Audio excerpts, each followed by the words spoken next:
သူတစ်ပါးရဲ့အကြောင်းတွေကိုတွေးပြီးတော့မိမိတို့ရဲ့အဖို့တန်တဲ့အချိန်တွေ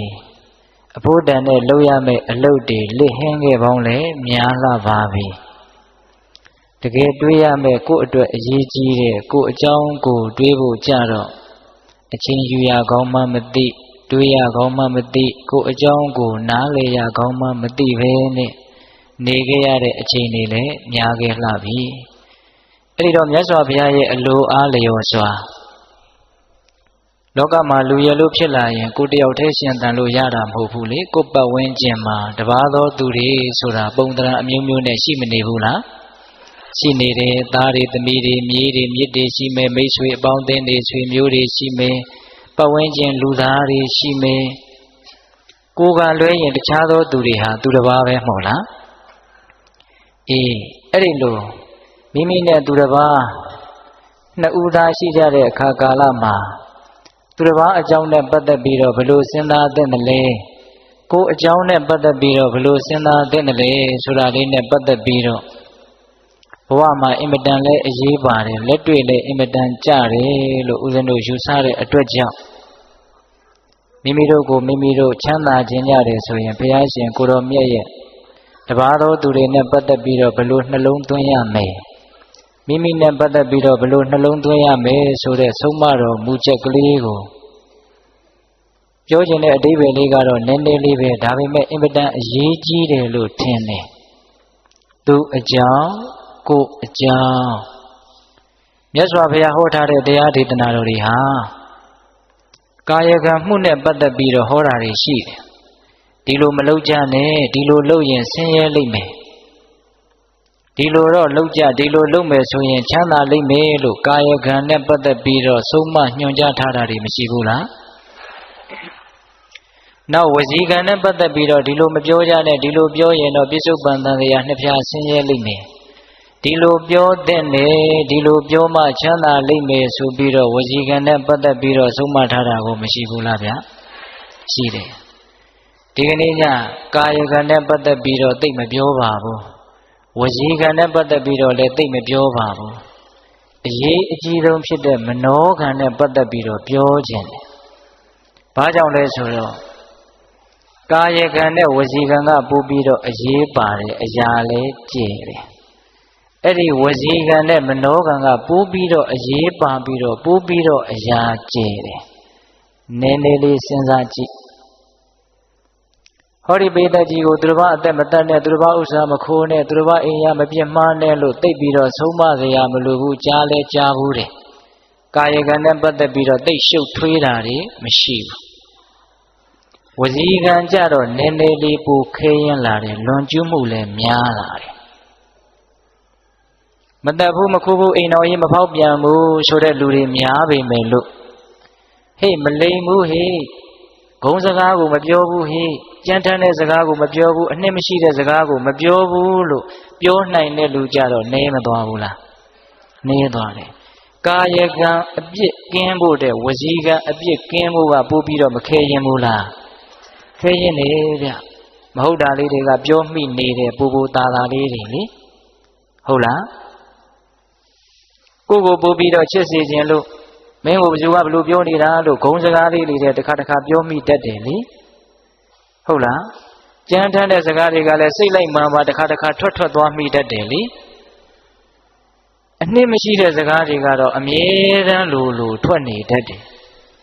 ဒီတော့ပြောချင်တာကကာယကံနဲ့ဝစီကံကပို့ပြီးတော့လွန်ကျူးမှုများတယ်ထိမ့်သိမ့်ဖို့လည်းပိုခက်တယ်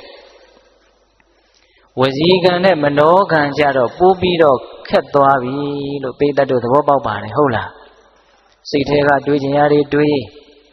ဒီတော့စိတ်ဆင်းရဲမှုတွေဘာကြောင့်ဖြစ်တယ်လဲဆိုရင်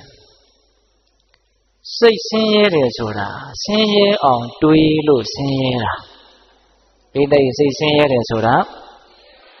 ဆင်းရဲအောင်တွေးလို့ဆင်းရဲတာရှင်းရှင်းလေးပဲချမ်းသာအောင်တွေးရင်ချမ်းသာပါတယ်အဲ့ဒီအတွေးတွေနဲ့ပတ်သက်ပြီးတော့မနောကံနဲ့ပတ်သက်ပြီးတော့မြတ်စွာဘုရားကစိတ်ချမ်းသာခြင်းကြတယ်ဆိုရင်ဒီလိုခံယူချက်မျိုးနဲ့ဒီလိုတွေးရမယ်ဒီလိုစဉ်းစားရမယ်လို့ညွှန်ကြားခဲ့တယ်ဒါကြောင့်မနောကံနဲ့ပတ်သက်ပြီးတော့ဒီကနေ့ညဦးစားပေးပြီးတော့ဦးဇင်းတို့ပြောပါမယ်ဟုတ်လား တရားကမဟောရသေးဘူးဏိဒန်းကိုတော်တော်ရှင်းနေပြီနော်တဏှာကြီးခွဲတော့ထိုင်ကြရမယ်ဟုတ်လားဓမ္မကြီးများသူအကြောင်းကိုအကြောင်းတဲ့မနောကနဲ့ပတ်သက်ပြီးတော့ဦးစားပေးပြီးတော့ပြောမဲ့ပြောကြားချက်ဒီတရားတော်ကိုမဟောကြားသေးခင်မနာကြသေးခင်မှာတရားတော်အလုံးကိုဟောကြားတော်မူခဲ့တဲ့ဘုရားရှင်ကိုတော်မြတ်ရဲ့အင်မတန်အေးချမ်းကြည်လင်တော်မူတဲ့မဟာကရုဏာကိုသိစရာတရားလုံးစုံကိုသိတော်မူမြင်တော်မူတဲ့သဗ္ဗညုတဉာဏ်ဒီဟုသောပညာကိုထိုကရုဏာကိုပညာကိုနှစ်ပါးစုံတို့ဖြင့်ပြည့်စုံတော်မူတဲ့ဘုရားရှင်ကိုတော်မြတ်ကိုယူသည်မြတ်တို့ရှိခိုးပူဇော်ကြအောင်စို့အလုံးလက်ဥကလေးတွေချီထားကြဗျာကရုဏာတိတလဟရယပညာပိဇောတဝိဟတမောဟဓမ္မံသာနရမရလောကကရုံဒီတုဂတံဂတိဝိမု ढ ံကရုဏာတိတလဟရယမဟာကရုဏာတော်ဖြင့်ဤမြသောစိတ်နှလုံးလေးရှိတော်မူပါ၏ထသောပညာပိဇောတဝိဟတမောဟဓမ္မံအရဟတမေတိဟုသောအယောင်အလင်းဖြင့်ဝိဇ္ဇာတိဟုသောမိုက်မောင်းကိုဖယ်ခွာတော်မူပြီးထသောသာနရမရလောကကရုံလူနှင့်မြမတတ္တဝါနန္ဒတို့ဤကြောင့်ထီတန်တို့အလေးကရုပြုရာတဆူရီသောဆရာသခင်လည်းဖြစ်တော်မူပါ၏ထသောဂတိဝိမု ढ ံဒေဝမနုဿာနိရယနှင့်ပေတတလိษံလာရရှိငါတံသောဂတိတို့မာလီအထူးသဖြင့်ကင်းလွတ်တော်မူပြီးထသောသူကတံတတ္တဝါတို့အားအကျိုးများကြောင့်ဟုတ်မှန်သောစကားကောင်းကိုသာမြတ်ဆိုတော်မူပါ၏ထသောဗုဒ္ဓံသစ္စာလေးရတရားမြတ်ကိုလက်ပေါ်တင်တာပရမညာကဲ့သို့ပြတ်သားထင်ထင်သိမြင်ပေတတ်ဘုရားရှင်ကိုယ်တော်မြတ်ကြီးကိုမေယံတရားဟောပုဂ္ဂိုလ်တရားနာပုဂ္ဂိုလ်ခေါ်ဆိုပညာပရမမမူယုံနာနှပြဖြစ်ကြပါသောဘုရားတပည့်တော်တို့သည်ဝနေဝနာမှာကာယဝစီမနောကြည်၍သုံးလီဒွါရပနာမဖြင့်ဒုက္ခယောကျိုးလက်ဆုံမူကားရှိခိုးဥညွတ်ကြပါကုန်၏မြတ်စွာဘုရား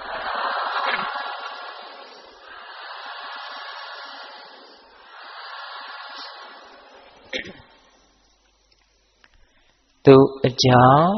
ကိုအကြောင်းနဲ့စတင်ပြီးတော့နှလုံးသွင်းကြရအောင်များနာပရိသံဝီလောမာနိနပရိသံကတကတံအတနောဝအဝေခိယကတာနိအကတာနိသပရိသံသူတစ်ပါးတို့ဤဝီလောမာနိမိမိအပေါ်မလျော်အောင်စိုးစိုးကားပြောကြလာတဲ့စကားရုပ်တို့ကိုနာအဝေခိယမကြည်မနှက်စိတ်ဝဲမှတ်၍မပြတ်ခါကအောက်မေ့ဆင်ញင်၍မနေရပရိသံသူတစ်ပါးတို့ဤကတာကတံပြုအပ်မပြုအပ်အရရဟုကောင်းမှုမကောင်းမှုတို့ကိုနာအဝေခိယအလုတ်တစ်ခုဂယုပြု၍ကြည့်ရှုဆင်ញင်၍မနေရအတနောဝမိမိဤသာလျင်ကတာနိစ္စပြုအပ်သောမှုတို့ကို၎င်း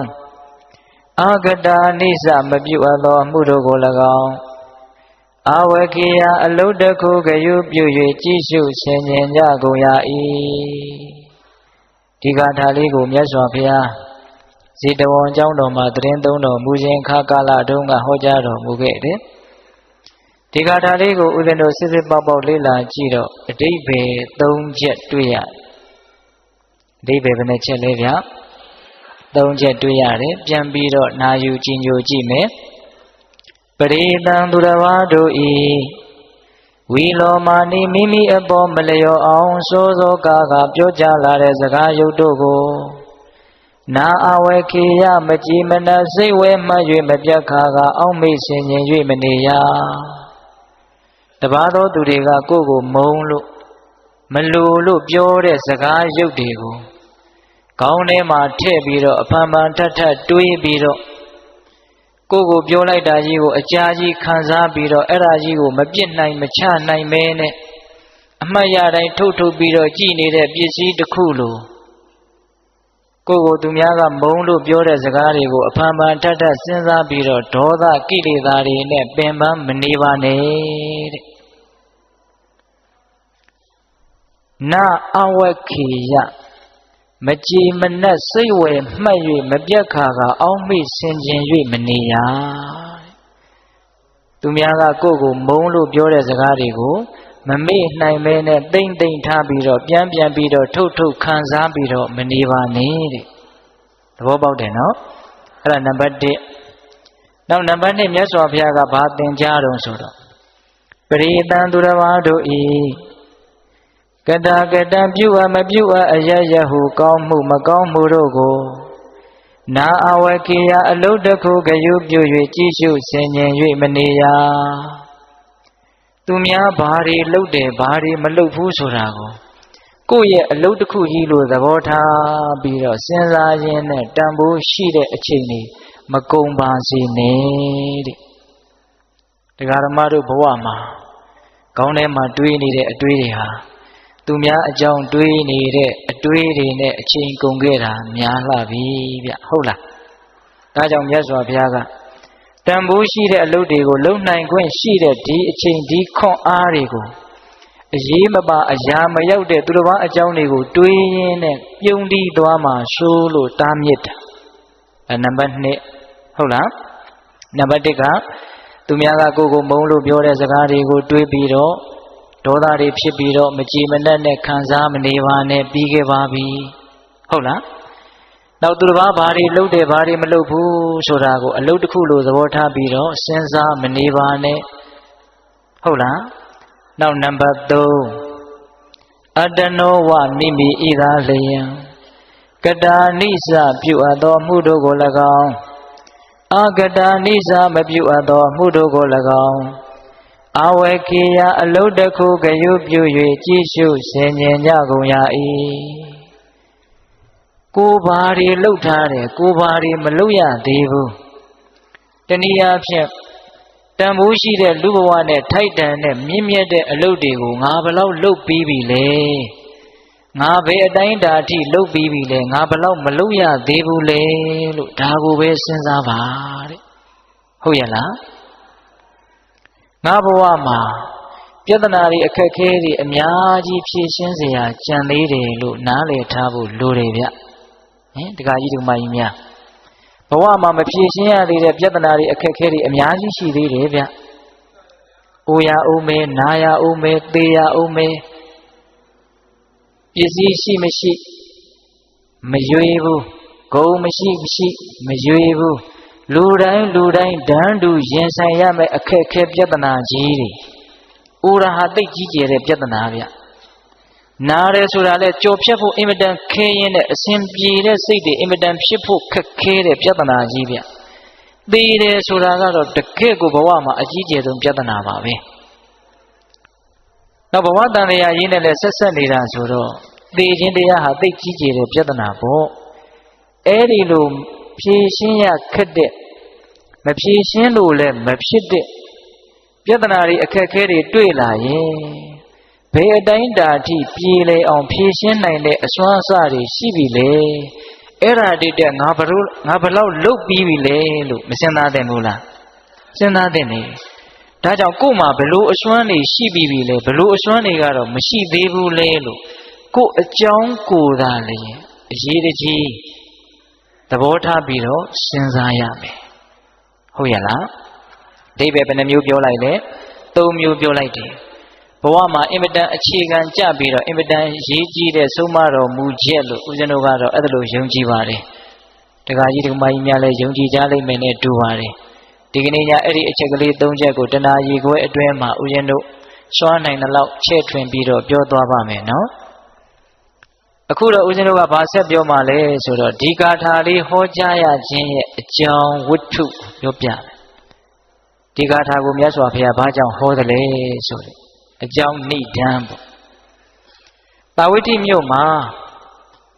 မအေးတစ်ခုသားတစ်ခုလင်းယောက်ျားကဆုံးမသွားလို့မအေးတစ်ခုသားတစ်ခုနေထိုင်တဲ့ဒကမာကြီးတစ်ယောက်ရှိတယ်တူရီတော်သားလေးသူ့မှာအဲ့ဒီတူရီတော်သားလေးအပြင်သူအင်မတန်ကြည်ညိုတဲ့မျက်နှိုးတဲ့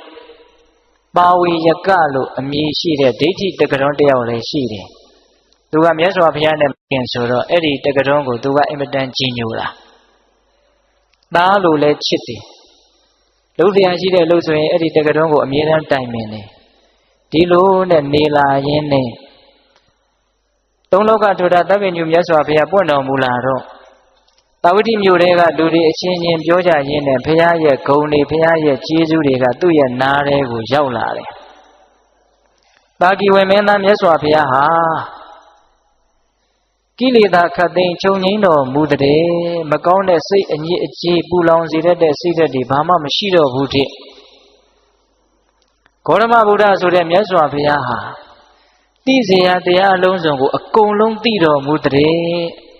ချမ်းသာကြောင့်တရားဆင်းရဲကြောင့်တရားအကုန်လုံးသိတော်မူတဲ့ဒါဘုရားရဲ့ဂုဏ်တော်ကျေးဇူးတော်အနန္တရှိတဲ့အ내ကဒါအကျဉ်းချုပ်လိုက်မယ်ဆိုရင်ဒီနှမျိုးပဲ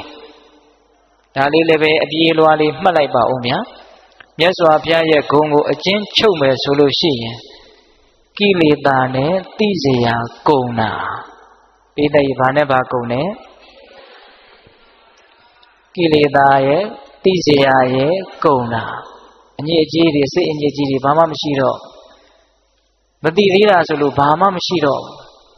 အဲ့ဒါလို့ဘုရားရဲ့ဂုဏ်တော်ကျေးဇူးတော်တွေကိုကြားရတော့ဒကမာကြီးကမြတ်စွာဘုရားကိုသွားပြီးတော့ဖူးခြင်းတယ်အဲ့ဒီတော့သူ့ရဲ့သားလို့ချစ်ရတဲ့ကြည်ညိုရတဲ့ပါဝေယကကိုသွားပြီးတော့တိုင်ပင်တယ်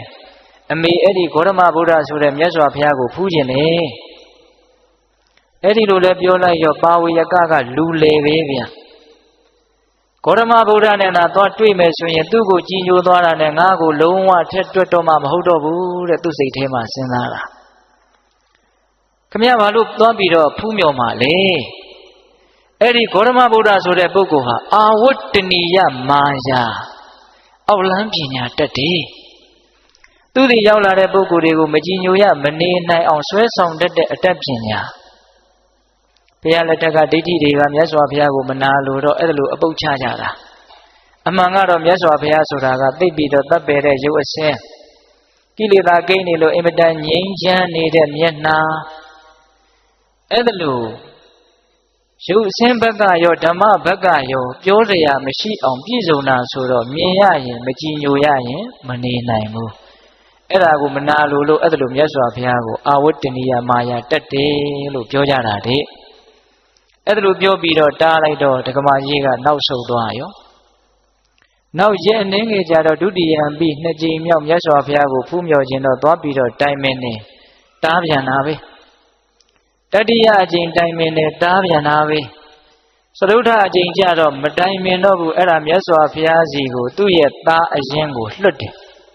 ငါသားမနေ့ပြန်မနေ့မှာအဲ့ဒီမြတ်စွာဘုရားကိုနောက်ပါတန်ခါများစွာနဲ့အိမ်ကိုဆွမ်းစားကြွပါလို့သွားပြီးတော့ပင့်ကြီးလို့ခိုင်းလိုက်တယ်အိမ်မှာမန္တကြီးထိုးပြီးတော့မြတ်စွာဘုရားတန်ခါတော်တွေဖုံးပေးဖို့ဆွမ်းကွမ်းတွေစီစဉ်ပြီးတော့တက္ကမကြီးကနေတာ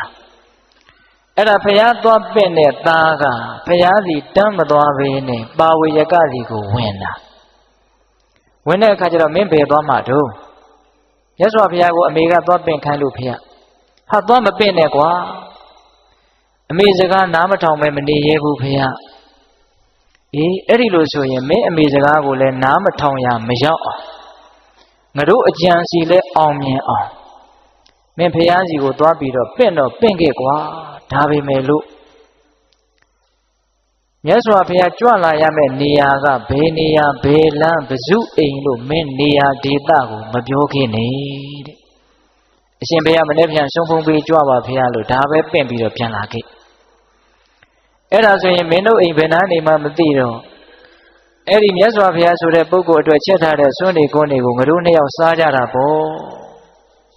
အဲ့ဒါလိုအကြံပေးတော့အဲ့ဒီကလေးကမြတ်စွာဘုရားကိုသွားပင့်တယ်အရှင်ဘုရားမနေ့ပြန်မှာတပည့်တော်တို့အိမ်ကိုဆုံးဖုံးပေးကြွပါဒါပဲပြောခဲ့တာနောက်နေ့မနေ့လင်းတဲ့အခါကျတော့နောက်ပါတန်ခါများစွာချမ်းရံပြီးတော့မြတ်စွာဘုရားကအိမ်တော်ကိုဆိုက်ဆိုက်မြိုက်မြိုက်ရောက်လာတယ်ကြွလာတယ် မြတ်စွာဘုရားရောက်မလာခင်မှာတက္ကသိုလ်ကအရင်ရောက်လာတော့ဘုရားနဲ့အယူအဆမတူတဲ့အတွက်ကြောင့်အိမ်ကန်းထဲမှာသူ့ကိုတကားပေါက်ပိတ်ပြီးတော့ကျွေးစရာရှိတာကျွေးထားတာဒကမာကြီးကအချိန်တန်တော့မြတ်စွာဘုရားရောက်လာတော့သူအံ့ဩနေတယ်နေရာကိုမပြောခဲ့ပဲနဲ့ဘယ်နဲ့ကြောင့်ရောက်လာတော့အဲ့ဒါကိုဦးဇင်းတို့စာရဲကရှင်းပြထားတယ်ဘုရားဆိုတာတဲ့နတ်ပြည်ကိုဘလို့သွားရတယ်ဆိုတဲ့လမ်းကိုလည်းသိတယ်တဲ့ဟုတ်လားဗြဟ္မပြည်ကိုဘလို့သွားရတယ်ဆိုတဲ့လမ်းလည်းသိတယ်စိတ်ဝင်စားတယ်ဆိုရင်ငရေပြည်ကိုဘလို့သွားရတယ်ဆိုတဲ့လမ်းလည်းသိတယ်နောက်ဆုံးဘဝတန်တရားကထွက်မြောက်ရာဂတိဝိမု ക്ത လို့ဆိုရတဲ့နိဗ္ဗာန်ကိုဘလို့သွားရတယ်ဆိုတဲ့လမ်းလည်းသိတယ်ပါဝိတိမြို့ထဲကရှိတဲ့အိမ်တအိမ်ကိုသွားရတဲ့လမ်းလောက်တော့ဘယ်မသိဘဲနေမှာလေတဲ့ဒီလိုလေးရှင်းပြထားတယ်ဒီတော့ဒကာရမတို့ဦးဇင်းတို့အတွက်သွားခြင်းတယ်ဆိုရင်ပန်းနိုင်အသီးသီးကိုရောက်တဲ့လမ်းတွေကိုမြတ်စွာဘုရားပြောမထားဘူးလားပြောထားတယ်ကိုကြိုက်တဲ့လမ်းကိုကိုလျှောက်ကြဖို့ပါပဲဟုတ်ရဲ့လားခုမြတ်စွာဘုရားကအိမ်ကိုရောက်လာတော့တက္ကသိုလ်ကအံ့ဩနေတယ်အဲ့ဒါမြတ်စွာဘုရားမှုရှိတဲ့တန်ဃာတော်တွေကိုစွန့်ဖုံးပေးဖို့စွန့်ကပ်စွန့်ဖုံးပေးပြီးပြီဆိုတော့မြတ်စွာဘုရားကအနုမောဒနာတရားများဟောကြားဒကမာကြီးဆိုတာမပြောနဲ့တော့ပျော်လိုက်တာပီတိတွေနဲ့ကြည်စံအတွေ့နောက်ကျလိုက်တာအင်မတန်နုညံ့တဲ့အင်မတန်သိမ်မွေ့တဲ့အင်မတန်သက်ပေတဲ့အင်မတန်အဓိပ္ပာယ်ရှိတဲ့တရားစကားတွေကိုပြောကြားတော်မူတဲ့မြတ်စွာဘုရားမြတ်စွာဘုရားကလေးနဲ့တဲ့အဓိပ္ပာယ်တစ်ခုကိုပြောလိုက်တိုင်းအောက်ကသာဓုအကျဉ်းချင်းခေါ်လို့ပြောပြီးတော့ပီတိတွေနဲ့နှစ်သက်နေတာဒကမာကြီးကမြတ်စွာဘုရားကလည်းရှေ့ကတရားဟောပေါ့ဗျာအဲ့ဒီလိုဒကမာကြီးကပီတိတွေနဲ့နှစ်သက်နေပြီမလို့အိမ်ကန်းထဲမှာတကားပေါက်ပိတ်ပြီးတော့စားတောက်နေတဲ့ပါဝေယကလုံးဝမကျေနပ်ဘူးပြက်စီးသွားပြီတဲ့ငါရဲ့လက်လာဘတွင်ကြီးခန်းချောက်သွားပြီဒီဒကမာကြီးကငါ့ကိုဘယ်လိုမှကြည်ညိုတော့မှမဟုတ်တော့ဘူးမနာလိုတဲ့တရားတွေဝန်တိုတဲ့တရားတွေနှိပ်စက်ပြီးတော့မအောင်နိုင်မအီးနိုင်မဲနဲ့တကားပေါက်ကိုပြုံးကနေဖွင့်ပရိသတ်တွေတန်ဃာတော်တွေနဲ့ဝန်းရံနေတဲ့မြတ်စွာဘုရားရဲ့ရှေ့ကိုရောက်လာပြီးတော့လက်ညှိုးထိုးပြီးတော့ဘုရားကိုဆဲတယ်တဲ့အဲ့ဒီတက္ကသိုလ်ကဘုရားကိုဆဲပြီးအားမရတော့ဒကမာကြီးကိုလည်းဆဲတဲ့အယုဒ္ဓအနတ္တတွေပြောပြီးတော့အဲ့ဒါတခါတည်းထွက်ပြေးသွားတာပါဝေယကအဲ့ဒီမှာဒကမာကြီးကစောစောကဖြစ်နေတဲ့ပီတိတွေကြက်ပြောင်းငှက်ပြောင်းပျောက်သွားပြီမရှိတော့ရှစ်လိုက်တာပရိသတ်ကြားတဲ့တန်ဃာတော်တွေရဲ့ရှိဘုရားရှင်ကိုတော်မြတ်ရဲ့ရှိငါမှဒီလိုယုံညံ့တဲ့ပုဂ္ဂိုလ်ကိုကိုးကွယ်ထားရတယ်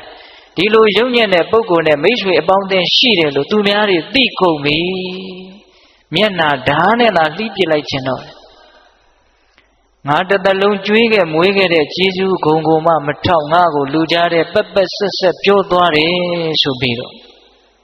ပါဝေယကရဲ့အကြောင်းကိုတွေးရင်နဲ့စောစောကဓမ္မကြောင့်ဖြစ်နေတဲ့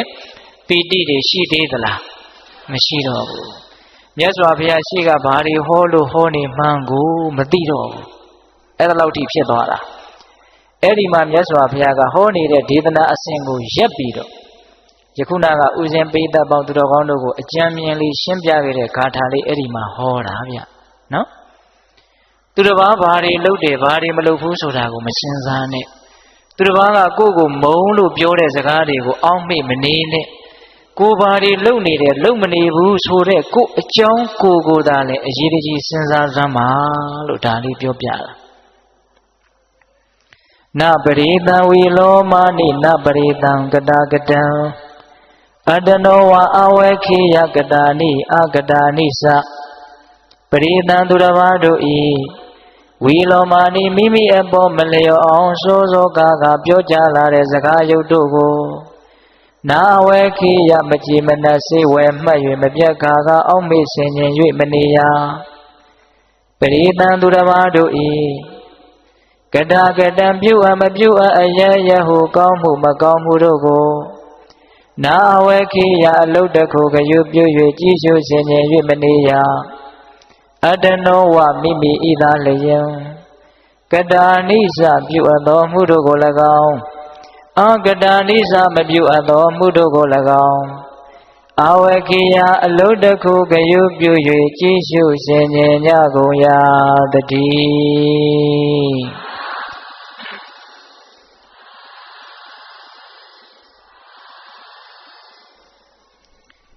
ဒီအဓိပ္ပာယ်လေး၃ချက်ကိုဒီကနေ့ညဦးဇင်းတို့ရှင်းပြမှာနော်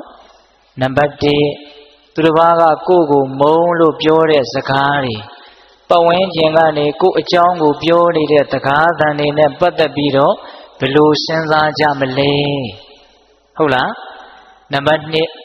ကိုယ့်ပတ်ဝန်းကျင်မှာရှိနေတဲ့လူသားတွေနဲ့ပတ်သက်ပြီးတော့သူတို့ရဲ့ကာယကံမှုဝစီကံမှုသူတို့ရဲ့ကောင်းမကောင်းအလုပ်တွေနဲ့ပတ်သက်ပြီးတော့ဘယ်လိုသဘောထားကြမလဲ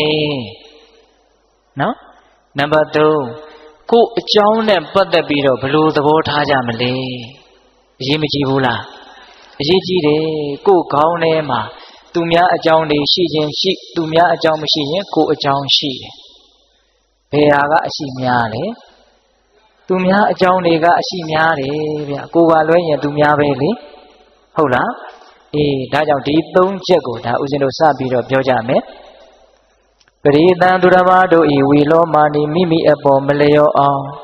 စောစောကားကားပြောကြားလာတဲ့စကားရုပ်တို့ကိုနတ်အဝဲခေယမကြည်မနှက်စိတ်ဝဲမှတ်၍မပြတ်ခါကအောက်မိဆင်ញင်၍မနေရဘဝမှာလူရလို့ဖြစ်လာရင်ပတ်ဝန်းကျင်ဆိုတာရှိတယ်ပတ်ဝန်းကျင်ဆိုတာရှိလာလို့ရှိရင်ကိုယ့်အပေါ်မှာလိုတဲ့လူတွေရှိတယ်လို့မလိုတဲ့လူတွေလည်းရှိမှာပဲလူတိုင်းသဘောကျအောင်ဘယ်သူမှမဆောင်ရွက်နိုင်ပါဘူးမြတ်စွာဘုရားလောက်အပြစ်ကင်းတဲ့ပုဂ္ဂိုလ်ကိုတောင်မကြိုက်တဲ့ပုဂ္ဂိုလ်တွေရှိသေးတာပဲမဟုတ်လားမကြိုက်ရင်မကြိုက်သည့်အားလျော်ဆိုတာသူတို့မကြိုက်တဲ့အထင်ကိုနှုတ်ကမြက်ပြီးတော့ပြောမှာပဲဗျအဲ့ဒါတားလို့မရကိုယ်လည်းပဲသူများကိုမကြိုက်ရင်မကြိုက်သည့်အားလျော်ဆိုတာပြောတာပဲမဟုတ်လားအဲ့တော့သူ့အထင်ကိုသူလွတ်လွတ်လပ်လပ်ဖော်ထုတ်တာကိုကိုကဘာခံစားကြရရှိလဲစဉ်းစားကြည့်နော်တခါကြီးမိုင်းများသူမကြိုက်လို့မကြိုက်ဘူးပြောတဲ့ကိစ္စကိုယ့်အတွက်ဘလောက်အရေးပါလို့အဲ့ဒါကိုကခံစားနေတာလေမခံစားသင့်ဘူးဗျသူပြောတာသူ့စကားသူထင်တာသူ့အထင်ဟာကိုယ့်ကိုဘာမှတကယ်တမ်းကပြောင်းလဲသွားစေတာမဟုတ်ဘူးဆိုလိုတာကသူ့ရဲ့စကားတန်တွေဟာကိုယ့်အပေါ်မှာဘာအကျိုးသက်ရောက်မှုမှတကယ်စင်စစ်ကတော့မရှိဘူးဟုတ်လား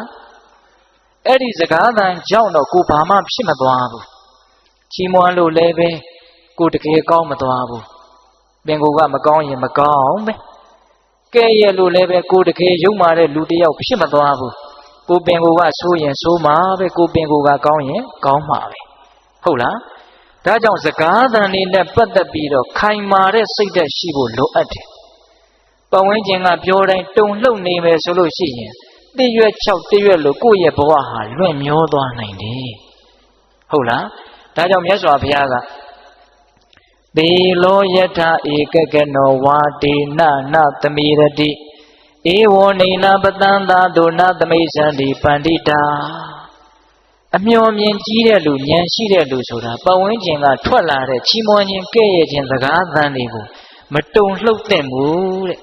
ဥပမာဘာနဲ့တူလဲဆိုရင်တခဲနဲ့ကြောက်သားနဲ့ပြီးတဲ့ကြောက်တောင်ကြီးဟာအရက်လေးမျက်နှာကတိုက်ခတ်လာတဲ့လေတို့ကြောင့်မတုံလှုပ်တယ်လို့မျိုးပဲတဲ့ဉာဏ်ရှိတဲ့လူဆိုတာအဲ့ဒီတော့ပတ်ဝန်းကျင်ကလေသူများရဲ့နှုတ်ဖျားကနေပြီးတော့အတန်ဒီဟုသောလေတွေကတော့ကိုယ့်စီကိုတိုက်ခတ်လာမှာပဲလေကိုကအဲ့ဒါတုံလှုပ်နေမယ်ဆိုလို့ရှိရင်ကိုယ့်ရဲ့ဘဝဟာဘာမှခိုင်မာမှုမရှိတော့ဘူးအဲ့တော့သူများပြောတိုင်းခံစားမနေနဲ့ခံစားနေရင်ကိုယ်မှာဒေါသဖြစ်တဲ့အချိန်ကုန်တယ်ဘာအကျိုးမှမရှိမခံစားဖို့ရာကလည်းကိုကနှလုံးသွင်းမှန်ဖို့လိုသေးတယ်ဘယ်လိုနှလုံးသွင်းရမှာလဲဆိုတော့အဲ့ဒီစကားသံတက်ကြောင့်တော့ငါဘာမှပြောင်းလဲမသွားဘူးဆိုတဲ့အချက်သူကောင်းတယ်ပြောလို့လည်းတကယ်ကောင်းတာမဟုတ်သူဆိုးတယ်ပြောလို့လည်းကိုတကယ်ဆိုးသွားတာမဟုတ်ဘူးကိုကတော့ငကိုအတိုင်းပဲသူထင်တာသူ့အထင်ပဲလေသူပြောတာသူ့အပြောပဲလေဟုတ်လားတချို့ဒါကိုသဘောမပေါက်တော့ကဲ့ရဲ့တန်ကိုမခံနိုင်လို့ရှက်လွန်းလို့ဘဝကိုအဆုံးစီရင်သွားတဲ့လူတွေတောင်ရှိတယ်ဟုတ်လားချီးမွမ်းတဲ့တွေကိုမခံနိုင်လို့အောက်ခြေတွေလော့ပြီးတော့တဲဟုတ်တဲ့ငါပဲဆိုပြီးတော့မတူမတန်လို့ပတ်ဝန်းကျင်ကိုဆက်ဆံသည့်အထိမိုက်မဲတဲ့လူတွေရှိတယ်ချီးမွမ်းခြင်းကဲ့ရဲ့ခြင်းလေပြင်းကြားမှာမရှုမလားကြဆုံးသွားတာဟုတ်လား ဒါကြောင့်ဘေးကဘာပြော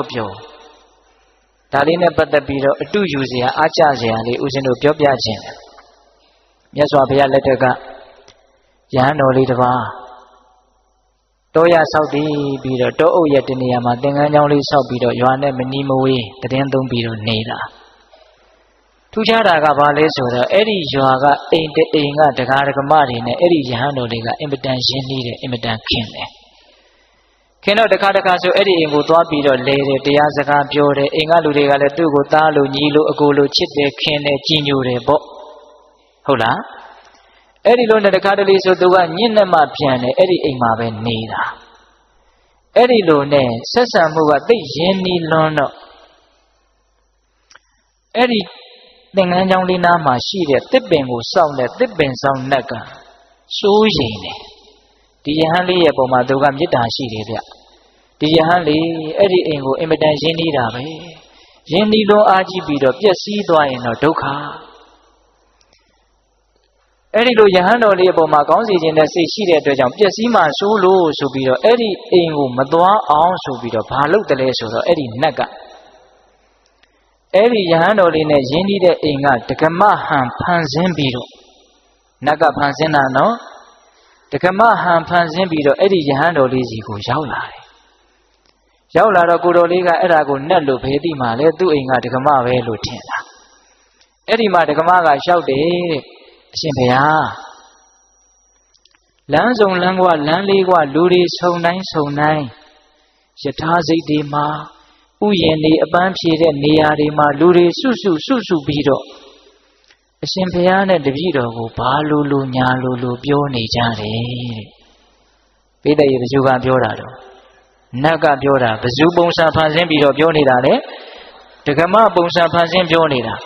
တော်ယုံတန်ယုံလူဆိုရင်အဲ့ဒီယဟန်တော်လေးနေရာမှာနေကြည့်ဘလောက်တုန်လှုပ်သွားမလဲဒကမကြီးကိုယ်တိုင်လာပြောနေတာနော်အဲ့ဒီလိုပြောတော့အဲ့ဒီယဟန်တော်လေးကပြန်ပြောတဲ့စကားကအင်မတန်အနှစ်ရှိသူဉာဏ်ဘလောက်ကြီးသလဲလောကရဲ့အပေါ်မှာသူဘလို့ရှုမြင်ထားသလဲဆိုတာကိုခံမှန်းလို့ရတယ်ဘာပြန်ပြောတုံဆိုတော့ဒကမကြီးတဲ့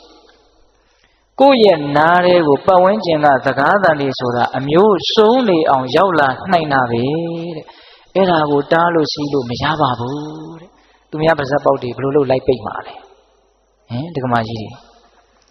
အဲ့ဒီစကားသံတွေနဲ့ပတ်သက်ပြီးတော့တားလို့စီးလို့မရပါဘူးတဲ့သူဆက်ပြောတာလေးကသိစိတ်ဝင်စားစရာကောင်းတယ်ဒီနာထိုစကားကြောင့်မင်းခုမျက်နှာမသားမရသည်မှာဟုတ်တပံမဖြစ်ထိုက်ပါဘူးပတ်ဝန်းကျင်ကစကားသံတွေကြောင့်မျက်နှာမသားမရမဖြစ်ထိုက်ဘူးတဲ့နော်ဘာဆက်ပြောတော့ဒေနာဤထိုစကားသံတို့ကြောင့်ဒေနာထိုစကားသံတို့ကြောင့်အဟံငါသည်အဲ့ဒီစကားသံတွေကြောင့်ငါဟာဘာမှယုံညံ့သွားတဲ့ပုဂ္ဂိုလ်တယောက်ဖြစ်မသွားဘူးစကားသံတွေကြောင့်သူဘာမှယုံညံ့တဲ့လူတယောက်ဖြစ်မသွားဘူးစောစောကဥစဉ်ပြောခဲ့တဲ့အဓိပ္ပာယ်ပေါ့နော်စကားသံတွေကြောင့်တော့ကိုဟာယုံညံ့တဲ့လူဖြစ်မသွားဘူးပင်ကိုယ်ကကောင်းရင်ကောင်းမှာပဲပေါ့ဟုတ်လား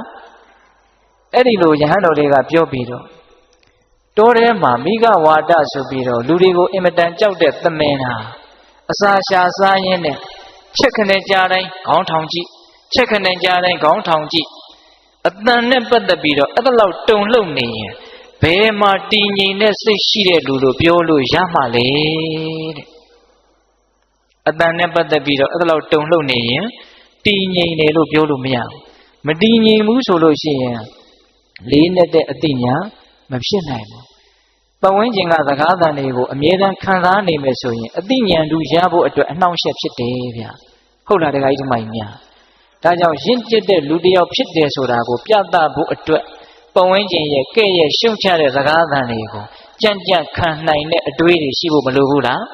လိုတယ်ဒါကြောင့်ဒကာဓမ္မတို့ဦးဇင်းတို့တွေမှာလူကြားထဲမှာနေရတာချစ်သူရှိတယ်လို့မုန်းသူလည်းရှိမယ်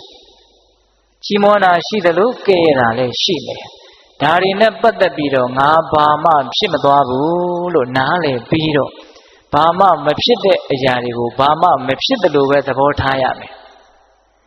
ဘာမှအရေးမပါတဲ့အရာကိုအရေးသိပ်ပါတယ်လို့ထင်ပြီးတော့အဲ့ဒါကိုအချိန်ကုန်ခံပြီးတွေးမယ်ဆိုရင် ကိုယ့်ရဲ့ဘဝဟာယုံညံ့မှုတွေနဲ့နှိမ့်မွန်းသွားနိုင်တယ်နော်ဟုတ်လားဒါကြောင့်နံပါတ်1မုံလို့ပြောတဲ့စကားတွေကိုမျက်နှိုးတဲ့ပစ္စည်းတစ်ခုကိုထုတ်ပြီးတော့ကြည့်တယ်လို့မျိုးတချို့ပြန်ကြည့်နေတာဗျဘယ်တော့မှငါ့ကိုဘယ်သူကဘယ်လိုပြောတာမမေ့နိုင်ဘူးလေဟုတ်လားတချို့ဆိုရင်အဲ့ဒီလူငါ့ကိုဒီလိုပြောတာငါတစ်သက်လုံးမမေ့ဘူးမပြောဘူးလားအဲ့ဒါကိုမြတ်စွာဘုရားကအချိန်ကုန်နဲ့လူပန်းနဲ့ဘာမှအကျိုးမရှိဘူးထုတ်ပြီးတော့မခံစားပါနဲ့တဲ့ဟုတ်ရလားအဲ့ဒါပထမအဓိပ္ပာယ်ရဲ့ရှင်းလင်းချက်ဒုတိယအဓိပ္ပာယ်ဆက်ပြီးတော့သွားကြရအောင်ပရိသံသူတော်ဘာတို့ဤကတာကတံပြုတ်အပ်မပြုတ်အပ်အရရဟုကောင်းမှုမကောင်းမှုတို့ကိုနာအဝဲခေယအလုတ်တခုဂယုပြု၍ကြည့်ရှုဆင်ញင်၍မနေရပတ်ဝန်းကျင်မှာလူတွေအများကြီးရှိတယ်ဇေယျအမျိုးမျိုးရှိတယ်ကိုကြိုက်တာကိုကိုကြိုက်တယ်လို့အသီးသီးလုပ်ပြီးတော့နေကြတာမရှိဘူးလားကိုကြိုက်တယ်လို့ပြောမယ်ကိုကြိုက်တယ်လို့လုပ်မယ်ကိုယ်စိတ်ထဲကောင်းတယ်လို့ထင်တာကိုအသီးသီးပုံစံအမျိုးမျိုးနဲ့လုပ်နေကြမှာပဲလေလူတွေကအဲ့ဒါကိုဘယ်လိုလုပ်တာကတော့ကောင်းတယ်ဘယ်လိုလုပ်တာကတော့မကောင်းဘူးလို့ကိုကဆရာကြီးတစ်တိုင်းနဲ့လိုက်ပြီးတော့ကွန်ထရိုးလုပ်လို့ရမလားအဲ့ဒါကိုကမကြည်မနဲ့ဘယ်လူတော်မဟုတ်လိုက်တာ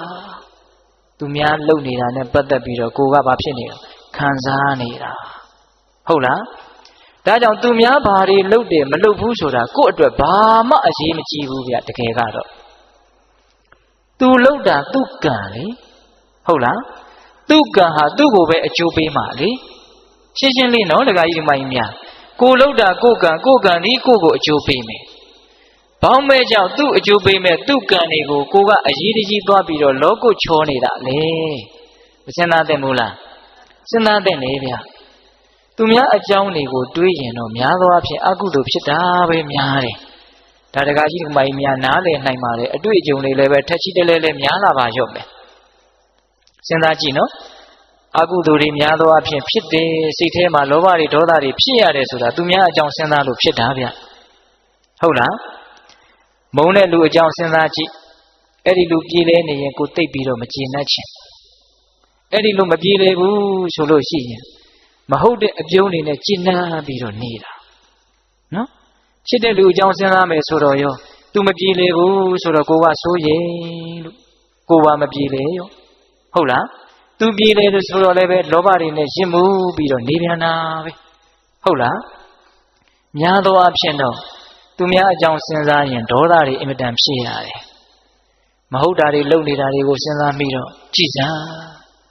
လူယုံမာတွေမဟုတ်တာတွေလုပ်နေတာမစဉ်းစားဘူးလားအဲ့ဒီလူယုံမာတာမယုံမာတာမသေးကြပြီမလို့အဲ့ဒီတည်ငါမှအဲ့ဒါလို့တွေးနေတော့ကိုကတော့ယုံမာသွားတာအမှန်ပဲဗျာလူယုံမာတွေလို့စဉ်းစားလိုက်တော့စိတ်ထဲမှာဘာတွေဖြစ်လာလဲဒေါသတွေဖြစ်လာတယ်ဟုတ်လား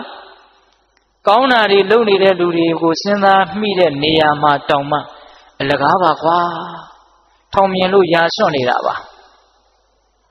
အလကားစိတ်ကောင်းနှလုံးကောင်းနဲ့လုပ်နေတာမဟုတ်ပါဘူးလို့စိတ်ထဲကဒေါသတွေဖြစ်တာရောမရှိဘူးလားရှိတယ်သူများအကြောင်းတွေကလည်းကိုယ့်ရဲ့နားတဲ့စိတ်ထဲကိုပုံသဏ္ဍာန်အမျိုးမျိုးနဲ့ဝင်နေတာဗျသတင်းသားတွေကလည်းဝင်နေ TV တွေကလည်းဝင်နေရေဒီယိုတွေကလည်းဝင်နေသူများအကြောင်းတွေခေါင်းနဲ့အမြင်နဲ့ရောက်မနေဘူးလားရောက်နေတယ်အဲ့ဓာတွေကိုစဉ်းစားရင်နဲ့ကိုယ်တကယ်လုပ်ရမယ့်အလုပ်ကိုယ့်အတွက်အင်မတန်အဖို့တန်တဲ့အချိန်တွေဟာအများကြီးဆုံးရှုံးသွားတာမသေးကြဘူးလားအချိန်ဆုံးရှုံးတာမှရိုးရိုးဆုံးရှုံးတာမဟုတ်ဘူးအကုသိုလ်တွေဖြစ်ရင်းနဲ့ဆုံးရှုံးသွားတာဟင်တခါကြီးဒီမိုင်းများအဲ့ဒါဟုတ်လားသူများအကြောင်းစဉ်းစားရင်အချိန်ကုန်တာမှရိုးရိုးကုန်တာလားအကုသိုလ်ဖြစ်ရင်းနဲ့ကုန်တာလားအိမ်ကြတော့အေးဆေးဆေးခေါင်းအေးနဲ့စဉ်းစားငါရဲ့ကုန်ခဲ့တဲ့အချိန်တွေဟာသူများအကြောင်းစဉ်းစားရင်းနဲ့ကုန်ခဲ့တဲ့အချိန်တွေဘလောက်များလဲလို့စဉ်းစားကြည့်ဟုတ်ရလားဒါကြောင့်မြတ်စွာဘုရားကမဟာကရုဏာနဲ့ဆုံးမတာသူများဘာတွေလုပ်တယ်မလုပ်ဘူးဆိုတာမင်းအလုပ်မဟုတ်ဘူးတဲ့ဒါကြောင့်အဲ့ဒါကိုခေါင်းထဲထည့်ပြီးတော့အလုပ်ကြီးတစ်ခုလို့သဘောထားပြီးတော့စဉ်းစားမနေနဲ့တဲ့အပြတ်တားထားတာနော်ကိုရှင်တို့ဟောတာလားဘုရားဟောတာလားဘုရားဟောတာစိတ်ချမ်းသာခြင်းညတဲ့အကျိုးရှိခြင်းညတဲ့ဆိုရင်အဲ့ဒီတားမြစ်ချက်လေးတစ်ခုကိုသာလျင်တိတိကျကျအနည်းဆုံးအနည်းဆက်ဆုံးဖြစ်အောင်လိုက်နာနိုင်မယ်ဆိုရင်တကယ်ကိုစိတ်ချမ်းသာကြမှာပဲမယုံရင်လက်တွေ့လုပ်ကြည့်နော် သူများအကြောင်းတတ်နိုင်သမျှခေါင်းထဲကဖယ်ထားနိုင်မဲ့ဆိုရင်စိတ်အင်မတန်ချမ်းသာဖို့နီးစပ်သွားပြီဟုတ်လားတခါကြီးဒီမိုင်းများသူများအကျိုးတွေကိုဆောင်ရွက်ခြင်းနဲ့ပရဟိတစိတ်တွေစိတ်ကောင်းနှလုံးကောင်းတွေမထားရဘူးလို့ဆိုလိုတာမဟုတ်ဘူးနော်များသောအားဖြင့်သူများအကြောင်းတွေးရင်လည်းအဲ့ဒါလိုတွေးတာမဟုတ်ပါဘူးမကျေနပ်တာတွေပဲတွေးကြတာများပါတယ်နော်တခါကြီးဒီမိုင်းများဒါကြောင့်သူများဘာတွေလုပ်တယ်မလုပ်ဘူးဆိုတာကိုယ့်အတွက်ဘာမှအကျိုးမရှိတဲ့အတွက်ကြောင့်ကိုယ်လည်းတကယ်သူတို့ကိစ္စကိုဘာမှဝင်ဆွတ်နိုင်တာမဟုတ်တဲ့အတွက်ကြောင့်အကုသိုလ်တွေများတဲ့အတွက်ကြောင့်အဲ့ဒါကိုမစင်စားပါနဲ့တဲ့ဒါဒုတိယတားမြစ်ချက်ဆုံးမချက်ဟုတ်ရဲ့လားပရိသံသူတစ်ပါးတို့ဤကတာကတံပြုအပ်မပြုအပ်အယယဟုကောင်းမှုမကောင်းမှုတို့ကိုနာဝေခိယအလုတ်တစ်ခုဂယုပြု၍ကြည်ရှုဆင်ခြင်၍မနေရတောင်မြုပ်စတော်ကြီးအနှစ်ပေးတာအင်မတန်ကောင်းတယ်အလုတ်တစ်ခုဂယုပြု၍ကြည်ရှုဆင်ခြင်၍မနေရဟုတ်တယ်တခါတလေသူများအကြောင်းတွေကိုအလုတ်ကြီးတစ်ခုကိုလုံနေရသလိုထိုင်ပြီးတော့စဉ်းစားနေတာမရှိဘူးလားရှိတယ်စတော်ကြီးကသိလို့မို့ပြောတာနော်ဟုတ်လားအေးဒါကြောင့်ဦးဇင်းတို့ဒုတိယဆုံးမချက်ကိုလည်းဒီလောက်နဲ့တော်ရအောင်တတိယဆုံးမချက်ကိုနည်းနည်းလေးဦးစားပေးပြီးတော့ပြောခြင်းလို့တတိယဆုံးမချက်ကဘာလဲအတနောဝမိမိဣသာလယံကတာနိစ္စပြုအပ်သောမှုတို့ကို၎င်းအကတာနိစ္စမပြုအပ်သောမှုတို့ကို၎င်းအဝခိယအလုတ်တခုဂယုပြု၍ကြည်ရှုဆင်ခြင်ကြကုန်ရ၏ကိုယ်အကြောင်းကိုစဉ်းစားရမယ်ပြီးတိုက်ပါလေကိုယ်အကြောင်းကိုစဉ်းစားရမယ်ငါဘာတွေလုပ်ထားလဲငါဘာတွေမလုပ်ရသေးဘူးလေငါဘယ်လိုအည်အသွေးရှိအောင်လုပ်တဲ့အလုပ်တွေကိုဘယ်အတိုင်းတာထိလုပ်ပြီးပြီလေကိုယ်အကြောင်းကိုမစဉ်းစားသင့်ဘူးလားစဉ်းစားသင့်တယ်ကိုယ်အကြောင်းကိုယ်ပြဿနာကိုယ့်ကိုဖြေရှင်းရမှာဗျာဘယ်သူကမှဝိုင်းပြီးတော့ဒစီကလေးဖြေရှင်းမပေးနိုင်ဘူးတကယ်စင်စစ်ဟုတ်လားဒါကြောင့်ကိုယ့်အကြောင်းကိုပယ်ပယ်နေနေစုံကြီးစမ်းကြီးကိုယ့်အကြောင်းကိုစဉ်းစားရမယ်အဲ့ဒီအကြောင်းကိုဦးဇင်းတို့ကဦးစားပေးပြီးတော့ပြောချင်တာကိုယ်အကြောင်းကိုစဉ်းစားတဲ့နေရာမှာကိုယ်အကြောင်းကိုစဉ်းစားတဲ့အပိုင်းရှိတယ်ကိုယ့်ရဲ့အကြောင်းကိုကိုသိအောင်လုပ်တဲ့အပိုင်းရှိတယ်ဦးဇင်းတို့ဒီကနေ့ညနှစ်ပိုင်းပြောသွားမယ်ကိုယ်အကြောင်းကိုစဉ်းစားရမယ်သိအောင်လည်းလုပ်ရမယ်ဒီစကားလေးတွေကအင်မတန်အနှစ်ရှိတယ်လို့ဦးဇင်းတို့ယုံကြည်ပါတယ်တည်တည်ချာချာနားဆိုင်ထောင်ကြနော်ဒကမာကြီးများကိုယ့်ရဲ့အကြောင်းကိုကိုယ်စဉ်းစားရမယ်ပြီးတော့ကိုယ့်အကြောင်းကိုသိအောင်လည်းလုပ်ရမယ်ဘယ်နှချက်လဲနှစ်ချက်ရပထမစဉ်းစားရမယ်ဆိုတာလေးကိုပြောကြည့်ရမြတ်စွာဘုရားအထက်ထက်တိုက်တွန်းပါတယ်ဗျာဦးဇင်းတို့ယဟန်တော်တွေကိုစဉ်းစားရမယ်အချက်10ချက်ဆိုပြီးတော့ဟောထားတာရှိတယ်အဲ့ဒီတည်းကတစ်ချက်စိတ်ဝင်စားစရာသိကောင်းတယ်ဒကာကြီးဒကမာကြီးများနဲ့လည်းပတ်သက်တယ်လို့ထင်တယ်မေငါဣရတိန်ဒီဝါညစ်နေတို့သည်ကထံဘုဒ္ဓတအဘေတုဖြစ်ဖြစ်စဉ်ဝိတိဝတ္တန္တိကုံလွန်၍သွားကြကုန်တည်းဣတိဤသို့ပပ္ပစိတေနာသာသနာဝန္တန်ရှင်ယဟန်သည်အဘိနံနိညမပြတ်ပြစ္ဆဝခိတဗ္ဗာနိဆင်ញင်တိုက်ကုန်၏ငါရဲ့နေ့ဒီရက်တွေဟာဘယ်ပုံစံနဲ့အချိန်ကုန်ခဲ့တာလဲလို့ယဟန်ဖြစ်တဲ့ပုဂ္ဂိုလ်ဟာစဉ်းစားရမယ်စဉ်းစားတာမှအမြဲတမ်းစဉ်းစားရမယ်အဘိနံအမြဲတမ်းစဉ်းစားရမယ်တဲ့ဒကာကြီးဒကာမကြီးများကမစဉ်းစားတတ်ဘူးလားစဉ်းစားတတ်တယ်ငါရဲ့နေ့တွေရက်တွေဘလို့ကုန်ခဲ့တာလဲတနည်းအားဖြင့်ငါရဲ့အသက်တွေဘလို့ကြီးခဲ့တာလဲပြန်စဉ်းစားကြည့်စမ်းအခုအသက်90ရှိပြီဘာတွေမေမေရရကိုယ့်အတွက်ထောက်ထောက်ခံခံဖြစ်မဲ့ကိစ္စတွေဘာတွေလုပ်ထားလဲဘာတွေခိုင်ခိုင်မာမာကိုယ့်မှာအသိဉာဏ်တွေရှိပြီလေဝိုးဝါဒရောင်ပေးရောင်နာနာနဲ့အချိန်ကုန်ခဲ့တာများတယ်ဒီစကားကဘယ်သူကိုပြောလွဲခဲ့ပါတယ်ဗျာဘာကြောင့်လဲဆိုတော့သူလဲတူတူကိုလဲတူတူပဲလေဖြစ်တယ်လို့ပဲနေကြတာဗျာဒကာကြီးဒီမကြီးများဟုတ်လားအသက်တွေသာကြီးလာတာစိတ်ချရတဲ့ကျင့်တတ်ရတဲ့အားရှိစေတဲ့အသိဉာဏ်တွေရအောင်ဘယ်သူမှမလုပ်ရသေးတာများတယ်လုပ်ပြီးသားလို့အင်မတန်နေတယ်ကိုအားမရတော့မကျင့်တတ်သောလူတွေပဲများတယ်ဗေဒင်ဟောနေတာမဟုတ်ဘူးနော်အတက်ပြောနေတာဦးဇင်းတို့ကဟုတ်လားလူတော်များများဟာကိုအားမရဘဲနဲ့မကျင့်တတ်ဘဲနဲ့နေရတာဒကမာကြီးများအဲ့ဒါဟုတ်လားသေချာစဉ်းစားကြည့်နော် ဘာပြုလို့အားမရဘဲနဲ့မကျေနပ်ဘဲနဲ့နေရလဲဆိုတော့အားရเสียရရှိအောင်ကျေနပ်เสียရရှိအောင်လုပ်မှမထားပဲကိုစိတ်ကအမှန်သိတယ်ဗျာကို့မှာအားရเสียရမရှိဘူးဆိုရင်အားရတဲ့စိတ်ကဖြစ်မှာမဟုတ်ကို့မှာကျေနပ်เสียရတကယ်မရှိဘူးဆိုရင်ကျေနပ်တဲ့စိတ်ကတကယ်ဖြစ်မှာမဟုတ်ဟုတ်ရဲ့လားဒါကြောင့်မြတ်စွာဘုရားကကိုအသက်ဘလို့ကြီးခဲ့တာလဲကိုရဲ့နေ့တွေရက်တွေလတွေဘလို့ကုန်ခဲ့တာလဲဆိုတာကိုလေးလေးနက်နက်စဉ်းစားသမ်းပါအရေးမပါအရာမရောက်တဲ့ကိစ္စတွေနဲ့ကုန်ခဲ့တာများတယ်ဗျဒီကမာကြီးတွေအဲ့ဒါဟုတ်လား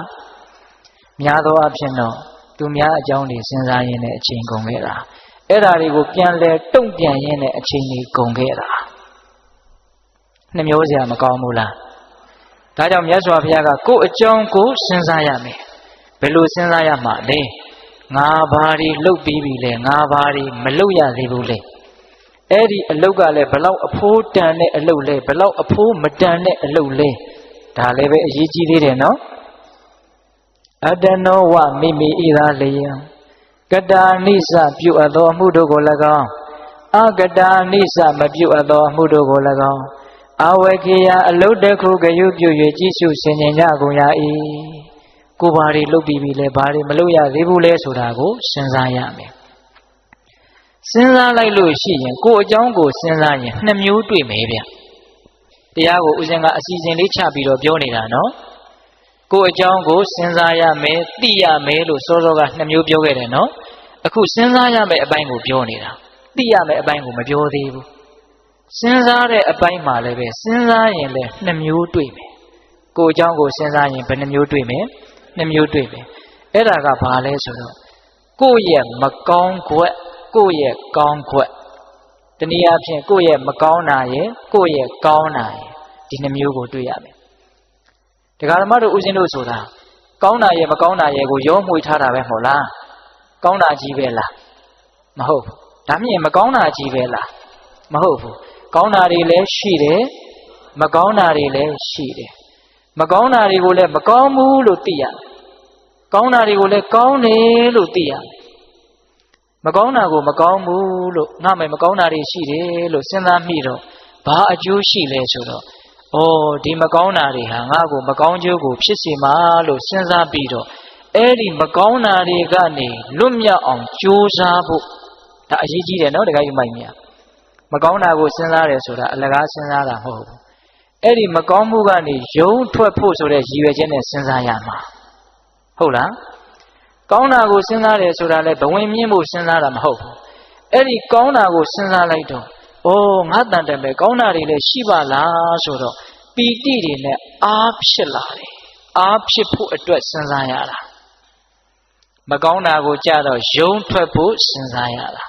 ကောင်းတာကိုကြတော့ရှစ်ဆက်ဓာတ်တဲ့ကောင်းခြင်းစိတ်တွေပေါက်လာအောင်အားဖြစ်ဖို့စဉ်းစားရတာတူသလား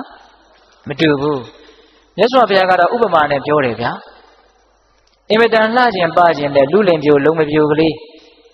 ရေမိုးချိုးပြီးတော့ဘာလုပ်တော့ဆိုမှန်ကြည့်မယ်လေမှန်မကြည့်ဘူးလားကြည့်တယ်နော်ဒီလူတွေနေတိုင်းအသက်ကြီးတာကြည့်တယ်မှန်ကတော့နေတိုင်းကြည့်ကြမယ်ထင်ပါလေဒီကမာကြီးများမှန်ကြည့်တဲ့နေရာမှာရည်ရွယ်ချက်နှမျိုးရှိတယ်ဗျအမလီဦးစင်းရဲ့မှန်ကြည့်တာများကြီးကြီးကျယ်ကျယ်ရည်ရွယ်ချက်နှမျိုးရည်ရွယ်ချက်တွေပါတယ်များပြောနေရသေးလားလို့မအောင်မင်းနဲ့ရည်ရွယ်ချက်နှမျိုးရှိတယ်ဗျဒီကမာကြီးများမှန်နေတိုင်းကြည့်နေတာအဲ့ဒီရည်ရွယ်ချက်ကလေးပြောနိုင်မလားမသိမှန်ကြည့်တဲ့ရည်ရွယ်ချက်နံပါတ်1မျက်နှာပေါ်မှာမတင့်တယ်တာတွေမတက်ရတာတွေမြင်လို့မကောင်းကြည့်လို့မကောင်းတာတွေတွေ့လို့ရှိရင်အဲ့ဒါတွေကိုဖယ်ရှားပြစ်ဖို့ဟုတ်လားအညစ်အကြေးတွေမြန်ပေးနေလားမျက်ဝတ်တွေမြန်ထွက်နေလားဟုတ်လားအဲ့ဒါတွေမကောင်းတာတွေရှိနေရင်ဘာလို့ပြစ်ဖို့လဲဖယ်ရှားပြစ်ဖို့သုတ်သင်ပြစ်ဖို့တန်ရှင်းသွားအောင်လုပ်ဖို့အဲ့ဒါပထမရည်ရွယ်ချက်နောက်ဒုတိယရည်ရွယ်ချက်ကဘာလဲဒီကမာကြီးများပြောပါအောင်ဗျဒုတိယရည်ရွယ်ချက်ကတော့ပိုးပြီးတော့လှတဲ့လှအောင်ပြင်ဖို့ဟုတ်တယ်မဟုတ်လားကြည့်ကောင်းနေတာတွေကိုပိုးကြည့်ကောင်းသွားအောင်လုပ်မယ်လေမျက်လုံးဆိုရင်လည်းမျက်လုံးနဲ့ဆိုင်ရာလှတဲ့လှအောင်ပေါ့နော်တချို့ဆိုရင်မျက်နှာပေါ်မှာအယောင်ကိုစုံလို့လှုပ်ထားလိုက်တာကြည့်ကောင်းမလားဆိုပြီးတော့လှုပ်တာပဲကြည့်ကောင်းမကောင်းဆိုတာတော့တချို့လည်းကြည့်ကောင်းရင်ကောင်းမှာပေါ့ထားပါတော့လေအဲ့တော့ဒုတိယရည်ရွယ်ချက်ကဘာလဲဆိုရင်ပင်ကိုကောင်းနေတာလေးကိုပို့ပြီးတော့ကောင်းတဲ့ကောင်းအောင်လှုပ်ဖို့ဒါလေးမပါဘူးလားပါတယ်ဗျပေါ့ပေါ့တန်တန် သဘောမထားနဲ့နော်မြတ်စွာဘုရားအဲ့ဒီတိုင်းပြောတာဗျမှန်ကြည့်တယ်လို့ပဲတဲ့တရားဒီဟုသောမှန်ကိုထောင်းပြီးတော့ကြည်စမ်းပါမကောင်းတာကိုတွေ့လို့ရှိရင်အဲ့ဒီလူလင်မျိုးလုံးမပြိုဟာဖယ်ရှားပြစ်တယ်လို့မျိုးအညစ်အကြေးကိုဖယ်ရှားပြစ်ရကောင်းတာတွေ့လိုက်အော်ဒီကောင်းတာလေးရှိတယ်ကောင်းတာလေးဟာချမ်းသာတယ်ဆိုပြီးတော့ကောင်းတဲ့ကောင်းအောင်ကြိုးစားရမယ်မကောင်းတာကိုတွေ့တော့ဖယ်ရှားတယ်ဆိုတာဘယ်လိုစိတ်ဓာတ်မျိုးနဲ့ဖယ်ရှားရမှာလဲဆိုတော့ဘုရားကတော့ဥပမာတွေအမျိုးမျိုးပေးတတ်လွန်းတယ်ဗျာရေမိုးချိုးပြီးတော့ထားတဲ့လူတယောက်ရဲ့လေပင်ကိုမွေးသေးကောင်ပုတ်တို့ခွေးသေးကောင်အပိုင်းအစအပုတ်တွေတစ်ခုခုလေပင်ဆွဲပေးတယ်ဆိုလို့ရှိရင်အဲ့ဒါကြီးကိုဆက်စုပ်တဲ့စိတ်ရွံရှာတဲ့စိတ်နဲ့တခါတည်းကိုဖယ်ပစ်ဖို့ကြိုးစားမှာပဲမဟုတ်လားအဲ့ဒါလိုမျိုး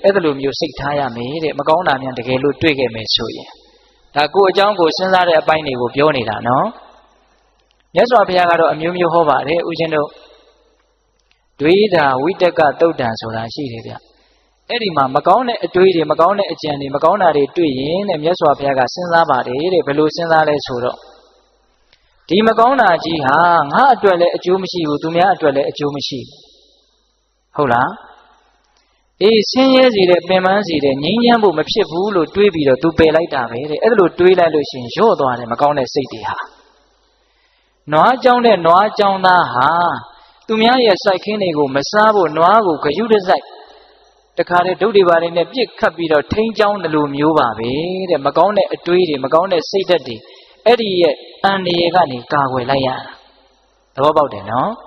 အေးဒါကြောင့်မကောင်းတာတွေ့ရင်လွတ်မြောက်ဖို့ဆိုတဲ့စိတ်ကူးနဲ့ကိုယ်အကြောင်းကိုစဉ်းစားရတယ်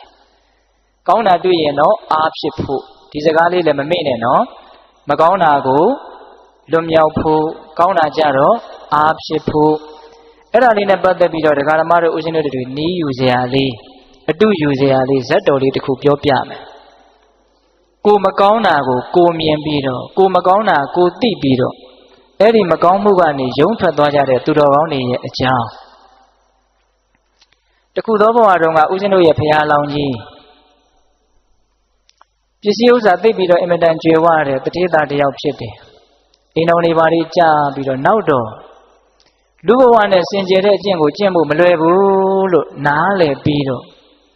ပိုင်ဆိုင်မှုတွေပတ်သက်မှုတွေကိုအကုန်စွန့်ပြီးတော့တောထဲမှာရသေးဝစ်ပြီးတော့နေတာနှစ်ပေါင်းများစွာကတိုင်းပရိကံကိုစ조사အားထုတ်ပေမယ်လို့ဦးဇင်းတို့ဖရာလောင်းကြီးဇံအဘိညာဉ်မရရှာဒီပြင်ဇတ်တော်တွေလည်းဆိုရင်မကြခင်မှာပဲဇံအဘိညာဉ်ရတယ်လို့တွေ့ရတယ်အဲ့ဒီဇတ်တော်မှာမရဘူးဘာကြောင့်မရသလဲဆိုတော့ဦးဇင်းတို့ဖရာလောင်းကြီးကသူ့ရဲ့အမျိုးမြတ်တာကိုအကြောင်းပြုပြီးတော့မာနအင်မတန်ကြီးတယ်တဲ့ပိဋကဘာကြောင့်ဇံမရတာတော့မာနကြီးလို့တဲ့အဲ့ဒါတောထဲမှာတရားတော်အားထုတ်နေတာပဲတရားကမရဘူးအဲ့ဒါဒီနေ့တော့ဥပုပ်နေ့ဒီနေ့မှာသူ့ရဲ့ကြောင်းထဲကိုကြောင်းဝင်းထဲကိုတိရစ္ဆာန်၄ကောင်ရောက်လာတယ်အဲ့ဒီတိရစ္ဆာန်၄ကောင်ကဥပုပ်ဆောက်မယ်ဆိုတဲ့ရည်ရွယ်ချက်နဲ့ရောက်လာတာအခိုက်အတန့်တိရစ္ဆာန်ဖြစ်နေပြီမလို့အဲ့ဒါသူတော်ကောင်းအလောင်းအလျာတွေအဲ့ဒီတိရစ္ဆာန်တွေကပထမဘယ်သူရောက်လာလဲဆိုတော့အရှင်အနုရုဒ္ဓဖြစ်လာမဲ့ခိုကလေးရောက်လာတယ်အဲ့ဒီခိုကလေးကဘယ်နဲ့ကြောင့်ရောက်လာတော့ဆိုတော့အဲ့ဒီဥပုပ်နေ့နန္ဒခင်းမှာသူကအစာရှာတယ်သူ့ခိုမကလေးနဲ့အစာရှာတယ်အဲ့ဒီလိုအစာရှာနေတော့ကောင်းငင်ကစွန်တကောင်ကအဲ့ဒီခိုကိုလာပြီးတော့တုတ်တာခိုမလေးကကန်ဆိုးတော့သိမ့်ရဲ့စွန်ရဲ့လက်သေးကြားမှာပါသွားတာအဲ့ဒါခေါင်းဖြတ်ပြီးတော့သွေးတန်ရည်ရစားပလိုက်တယ်အဲ့ဒီမှာဦးဇင်းတို့ရှင်အနုရုဒ္ဓဖြစ်လာမဲ့ခိုကလေးကတဏှာကနေကြည်ပြီးတော့အင်မတန်စိတ်ဆင်းရဲပူလောင်တဲ့သူခံစားရတယ်ငါခိုမလေးတည်သွားပြီမရှိတော့ဘူးအဲ့ဒါနဲ့သူအစာဆက်ရှာလို့မရဘူးအင်မတန်ဆင်းရဲတယ်အဲ့ဒီမှာသူစဉ်းစားတယ်တဲ့ဘာစဉ်းစားတော့ဆိုတော့ဒီလောက်ပူလောင်တဲ့ဆင်းရဲဘာကြောင့်ဖြစ်တယ်လဲလို့စဉ်းစားတယ်တဲ့ဦးဇင်းကဒါလေးတွေကိုသဘောကျတာဗျစိတ်တွေဆင်းရဲလာပြီဆိုရင်ရက်ပြီးတော့နည်းနည်းလောက်စဉ်းစားကြည့်စမ်းပါတရားခံရှာတာနော်ဒါဘာကြောင့်ဆင်းရဲတာလဲဒါလေးစဉ်းစားသင့်တယ်အဲ့ဒီတော့အဲ့ဒီခိုလေးကဉာဏ်ရှိတဲ့ခိုကလေးဆိုတော့အဖြေမှန်တွေ့တယ်ဩငါရဲ့ခိုမရဲ့အပေါ်မှာမပြတ်သားတဲ့တန်ရောစဉ်အနှောင်အဖွဲကြောင့်ငါစိတ်ဆင်းရဲရတာကို စွန်ရဲကြောင့်စိတ်ဆင်းရဲတာလို့ဒီလိုအဖြေမှားမတွေ့ဘူးနော်ခိုမာလေးသေလို့စိတ်ဆင်းရဲတာလို့လည်းဒီလိုအဖြေမှားမတွေ့ဘူးနော်ဒီပြင်ခိုမာတွေလည်းသေနေတာပဲဗျအဲ့ဒါသေတော့ तू စိတ်ဆင်းရဲလားမဆင်းရဲဘူးဘသူခိုသေလို့ तू စိတ်ဆင်းရဲတာလေငါခိုသေလို့စိတ်ဆင်းရဲတာအဲ့ဒီငါခိုဆိုတာကိုကစပြီးတော့ဆက်သွယ်မှုတန်ရောစဉ်ပေါ့ဗျာဟုတ်လားအဲ့ဒီတော့အဲ့ဒီတန်ရောစဉ်တဏှာတရားကြောင့် तू စိတ်ဆင်းရဲတာလို့အကြောင်းမှန်ကိုတွေ့တော့ तू အကြောင်း तू စဉ်းစားတာနော်ဒကမကြီးများဒီတဏှာတန်ရောစဉ်ကိုငါပေတတ်မယ်နှိပ်ကွမယ်ဆိုတဲ့စိတ်နဲ့အဲ့ဒါဦးဇင်းတို့ဘုရားလောင်းရဲ့အကြောင်းကိုရောက်လာတာတဲ့သူ့ရဲ့ဥပုသ်ဆောင်ခြင်းရည်ရွယ်ချက်တဏှာတန်ရောစဉ်တွေကိုစွန့်ခွာဖို့နှိပ်ကွဖို့အနိုင်ယူဖို့ဆိုတဲ့ရည်ရွယ်ချက်နဲ့အကြောင်းကိုရောက်လာတာဥပုသ်တွေဥပုသ်ဆောင်ကြတဲ့အခါမှာဒီလိုရည်ရွယ်ချက်လေးတွေရှင်းတုန်းကရှိခဲ့ဘူးတယ်ဆိုတာလေးကိုသတိထားဖို့မလိုဘူးလားလိုတယ်အဲ့ဒါကခိုးရဲ့ရောက်လာခြင်းအကြောင်းနောက်ထပ်ရောက်လာတာကမွေတကောင်ရောက်လာတယ်အဲ့ဒီမွေကရှင်သာရိပုတ္တရာဖြစ်လာမဲ့မွေသူကဘာလို့ရောက်လာတော့ဆိုတော့တောထဲမှာသူ့နေရာသူနေတာပါပဲအဲ့ဒီရွာနီးနားကလူတွေကတကူလုံးဆွတ်ဆွတ်ဖြူနေတဲ့နွားလာဥဒ္ဒဖကြီးကိုပန်းနေပန်းဆေးရောင်စုံတွေချဲပြီးတော့ပူဇော်ကြတာတဲ့ဗျာဥစီဘုံမောင်းနေတီးပြီးတော့အဲ့ဒါနွားကြီးကလည်းပျော်လွန်းလို့ခုံပေါက်ပြီးတော့တခါလဲဂျူတွေပါတွေတွေ့ခွာတွေပါတွေရက်တော့စောစောတုန်းကအိတ်နေတဲ့မွေရဲ့အမီးကိုတက်နေမိတာအဲ့ဒီမှာစိတ်တူပြီးတော့ဒေါသကိုမထိန်နိုင်မဲနဲ့အဲ့ဒီနွားကြီးကိုပေါက်လိုက်တာအဲ့ဒီနွားကြီးဟာအဲ့ဒီနားတင်ပွဲချင်းပြီးသေချာတယ်နွားကြီးသေတော့လူတွေကလည်းပဲဟာနွားကြီးသေတယ်ဆိုစိတ်မကောင်းဖြစ်တဲ့လူကဖြစ်ငိုတဲ့လူကငိုဒီလိုဖြစ်တယ်အဲ့ဒါကိုတဏှာကနေမွေကကြည့်ပြီးတော့ဩကြည်စမ်းနွားကြီးလည်းသေရလူတွေလည်းစိတ်မကောင်းဖြစ်ရတယ်ငါလည်းပဲငါလှုပ်ရဲ့အတွက်စိတ်မချမ်းသာဖြစ်ရတယ်ဒီလိုအကျိုးနည်းမှုတွေစိတ်ဆင်းရဲမှုတွေဘာကြောင့်ဖြစ်တာလဲလို့သူကလည်းအကြောင်းရှာတယ်သူအကြောင်းသူတွေးနေတာနော်အဲ့ဒီမှာအဖြေတွေ့တယ်ငါရဲ့ဒေါသငါရဲ့မထိန်နိုင်မသိမ့်နိုင်တဲ့ဒေါသအဲ့ဒီဒေါသကြောင့်ငါသူတစ်ပါးနှစ်ဦးသားဆင်းရဲသွားကြတာဒီဒေါသကိုငါနှိပ်ကွမယ်ဆိုပြီးတော့သူကအကြောင်းကိုရောက်လာတာဥပုသ်ဆောင်ခြင်းရဲ့ရည်ရွယ်ချက်လေးတွေကောင်းတယ်နော်ဒီနေရာမှာပြောတာကတော့ကိုယ်အကြောင်းကိုစဉ်းစားကိုယ်မကောင်းမှုကနေကိုယ်လွတ်အောင်ယုံတာဆိုတာလေးကိုပြောနေတာဟုတ်လားနောက်ရောက်လာတာကမြေခွေးရှင်မဟာမောက္ကလံဖြစ်လာမဲ့မြေခွေးဘယ်နဲ့ကြောင့်ရောက်လာလဲဆိုတော့သူကတနေ့အစာရှာထွက်တယ်စင်သေးကြီးတကောင်တွေ့တယ်အဲ့ဒါသူကြိုက်ကြည့်တယ်ဘလို့မှကြိုက်လို့မရဘူးစင်ကြီးကသေးနေတာကြတော့မာတောင်းပြီးတော့နေတာနှာမောင်းကြိုက်လို့မရခြေတော့ကြိုက်လို့မရဗိုက်ကြိုက်လို့မရအဲ့ဒါနဲ့ပေါင်ကြားတဲ့ကိုကြိုက်လိုက်တော့ကြိုက်လို့ရတယ်အဲ့ဒါနဲ့အဲ့ဒီဝိဆမဲ့အပေါက်ကနေပြီးတော့ဗိုက်သေးကိုဝင်သွားတာအဲ့ဒီမြေခွေးကအဲ့ဒါရေစာရင်သွေးကိုတော့အစာရှာအစာစားလို့ရှိရင်ကလီစာတွေကိုစားပြီးတော့အဲ့ဒီထဲမှာပဲအိပ်ပြီးတော့နေတာဗျာ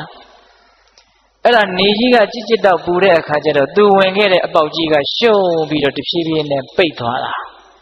ပိတ်သွားတော့မှောင်မဲပြီးတော့သူအဲ့ဒီမှာကြောက်ကြောက်လန့်လန့်နဲ့အတင်းတိုးထွက်တယ်ဘယ်လိုမှထွက်မရဘူးအဲ့ဒါနဲ့အဲ့ဒီထဲမှာသူလန့်ကြောက်ပြီးတော့တရက်နှစ်ရက်သူနေရတယ်အင်မတန်ထွက်ချင်တယ်အဲ့ဒါကံကောင်းတော့မိုးကြီးကပြုံးနဲ့ရွာချတော့အဲ့ဒီအပေါက်ကြီးကပြန်ပွားပြီးတော့ပွင့်သွားတယ်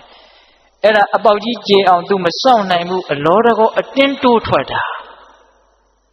တိုးထွက်တော့အရေခွန်တွေပါတွေစုပ်ပြက်ပြီးတော့အမွှေးတွေပါတွေကျွတ်ပြီးတော့သွေးတန်ရဲရဲနဲ့ကြီးကျယ်တဲ့ဆင်းရဲကိုသူခံစားရတယ်တဏှာရောက်မှအဲ့ဒီဆင်းကြီးကိုသူကြည့်ပြီးတော့ကြည်စမ်းဆင်းရဲလိုက်တာဒီစိတ်ရဲ့ဆင်းရဲကိုယ်ရဲ့ဆင်းရဲဘာကြောင့်ဖြစ်တယ်လဲတဲ့သူအကြောင်းသူစဉ်းစားတာအဲ့ဒီတော့ဘာတွေ့လဲဆိုတော့မစင်မချင်းလိုချင်တဲ့လောဘဘာကိုသွားတွေ့လဲလောဘကိုသွားတွေ့တာဒီလောဘကြောင့်ငါဆင်းရဲရတာဒီလောဘကိုငါနှိပ်ကွမယ်ဆိုပြီးတော့သူကအကြောင်းကိုရောက်လာတာနောက်ထပ်စတုထမြောက်ရောက်လာတာကဝက်ဝင်ကြီးရှင်မဟာကတ္တပဖြစ်လာမဲ့ဝက်ဝင်ကြီးဘယ်နဲ့ကြောင့်သူကရောက်လာလဲဆိုတော့သူ့တောထဲမှာစားလျာတွေဒီလောက်များနေတာကိုသူကဘယ်လိုစဉ်းစားလဲဆိုတော့လူတွေနေတဲ့ရွာတဲ့ရက်ထဲကိုသွားပြီးတော့အစာရှာရရင်ကောင်းကောင်းမွန်မွန်ဘာလေးများတွေ့မလဲမသိဘူးဆိုပြီးတော့လူတွေနေတဲ့ရွာထဲကိုသွားပြီးတော့အစာရှာတာ အဲ့ဒီမှာလူတွေကဒုတ်တွေခဲတွေဓာတ်တွေနဲ့သူ့ကိုလိုက်ကြတာဝဝဝင်ကြီးဆိုပြီးတော့စားမယ်ဆိုတော့လိုက်တာအဲ့ဒါဝဝဝင်ကြီးပြေးရတယ်ပြေးရင်းနဲ့ပေါက်လိုက်တဲ့ခဲတလုံးကသူ့ရဲ့ခေါင်းကိုမှန်းပြီးတော့ခေါင်းဟက်တက်ကွဲတယ်သွေးဆက်လက်နဲ့ဆက်ပြေးတယ်ကံကောင်းတော့လွတ်သွားတယ်အဲ့ဒါတိုးတဲ့ရောက်တော့သူထိုင်ပြီးတော့စဉ်းစားတယ်ခွေးပြေးဝက်ပြေးသေပြေးရှင်ပြေးပြေးခဲ့ရတာသွေးတွေလည်းထွက်လို့ဒီဆင်းရဲဘာကြောင့်တွေ့တယ်လဲလို့သူစဉ်းစားတယ်တဲ့စဉ်းစားတော့စာတွေကသုံးနှုံထားတယ်ဗျာအတိလောဘတဲ့ပိဋကဘာတဲ့တော့အတိလောဘဆိုတာကရှိတဲ့ရှိတိုက်တဲ့လောဘထက်ပိုပြီးတော့လွန်ကဲတဲ့လောဘပေါ့ဗျာဟုတ်လားစာဝတ်နေရေးမှာမပြည့်စုံတဲ့လူကကားစီးကျင်တာမျိုးဖြစ်ခြင်းဖြစ်မယ်ပေါ့ဟုတ်လားအဲ့လိုမျိုးကိုယ်နဲ့မတန်မရာတွေမှန်းပြီးတော့စိတ်ရဲ့ပူလောင်မှုကိုကြံ့ကြံ့ဖန်ဖန်ယူကြတဲ့လူတွေအတိလောဘဒါမျိုးပြောတာနော်အဲ့ဒီအတိလောဘကြောင့်ငါဆင်းရဲတာလို့ဝက်ဝင်ကြီးကသိတော့အဲ့ဒီအတိလောဘကိုနှိပ်ကွပ်မယ်ဆိုပြီးတော့ကျောင်းကိုရောက်လာတာတိရစ္ဆာန်၄ကောင်ရောက်လာတယ်နော်အဲ့ဒီနေ့မှာပဲထူးထူးခြားခြားဦးဇင်းတို့ဘုရားလောင်းကြီးကဇံအပိန်ရင်ရတယ်ဘာကြောင့်ရတယ်လဲဆိုတော့သူ့ရဲ့မာနကိုနှိပ်ကွပ်နိုင်လို့အဲ့ဒါသူတယောက်တည်းနဲ့နှိပ်ကွပ်တာတော့မဟုတ်ဘူးဗျအကြောင်းအထောက်ပံ့အရှင်ပြည့်စေကဗုဒ္ဓတပါးကလာပြီးတော့ကူညီတာနန္ဒမူလှိုင်ကူမှာတရင်သုံးတော်မူတဲ့ပြည့်စေကဗုဒ္ဓမြတ်တေတဲကတပါးလှမ်းပြီးတော့ကြည့်တဲ့အခါကျတော့ဘုရားလောင်းကိုမြင်တယ်ကြည်စမ်းမြင်းကောင်းခွာလိပ်ပန်းကောင်းအညွန့်ကြိုးဖြစ်နေတာ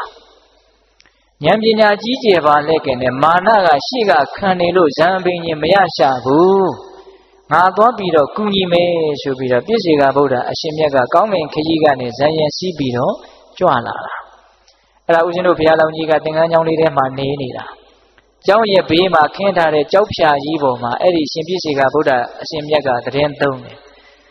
ရှောတီသင်္ကန်းတန်ကြားတော့ဘုရားလောင်းယတိကကျောင်းထဲကနေထွက်လာကြည်စမ်းငါနေရာကိုငါမပေးဘဲနဲ့ပိုင်စိုးပိုင်နဲ့ဝင်ပြီးတော့ထိုင်နေလိုက်တာပင်ကိုကမှမာနကခက်ကြီးကြီးဆိုတော့ပြုံးမနဲ့သူ့ကိုဥထိတ်မထားရမလားဆိုတဲ့အတွေ့ဖြစ်ကောင်းဖြစ်မယ်ပေါ့နော်အဲ့ဒါသူ့အင်မတန်စိတ်တူတယ်ဘုရားလောင်းကြီး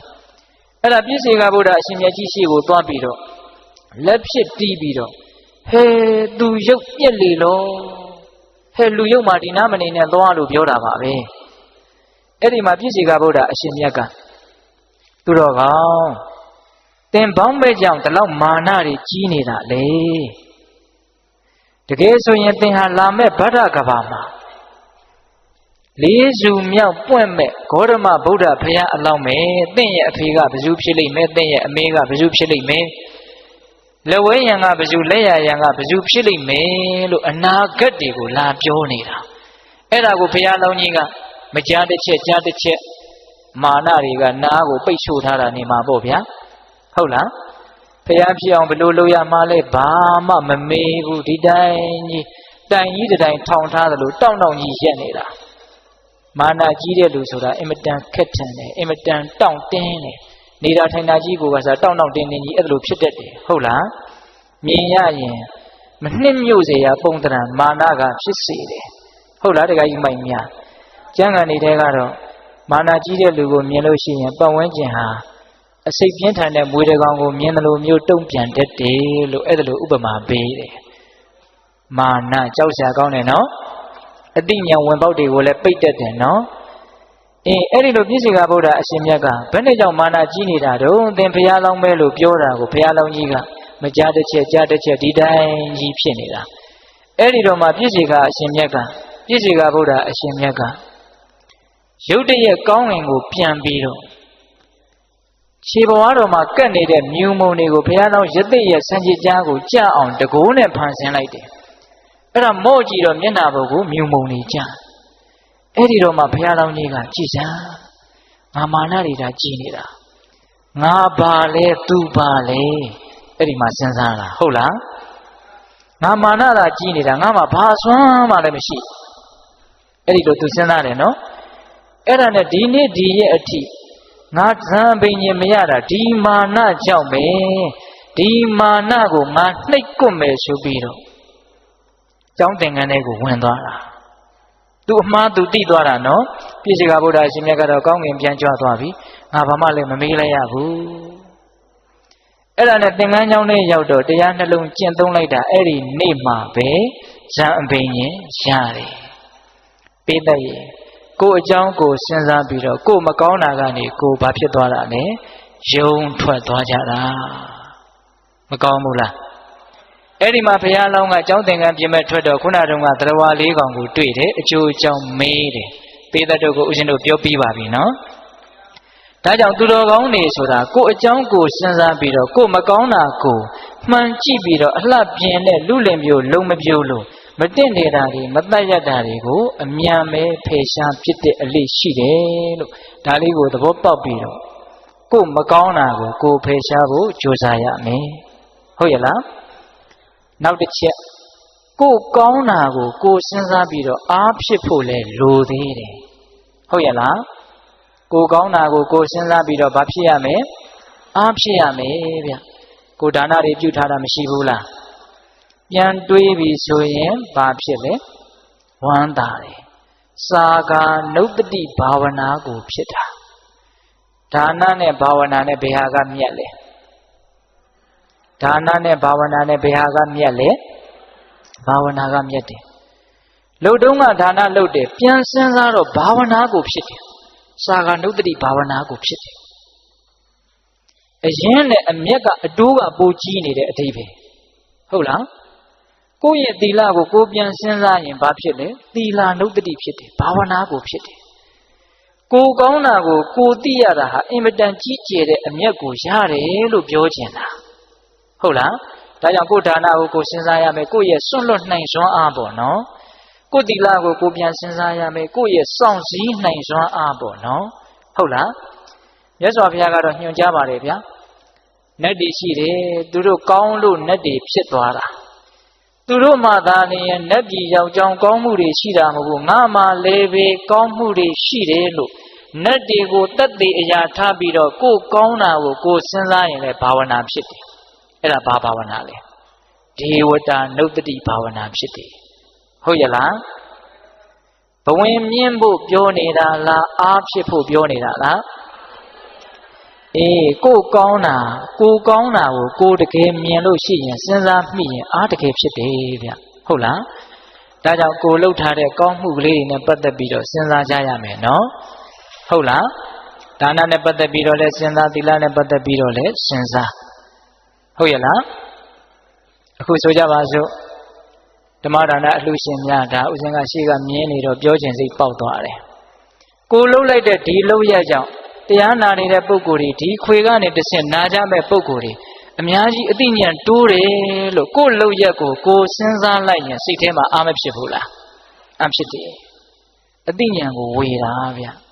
တန်ဖိုးအရှိဆုံးကိုပေးတာဗျ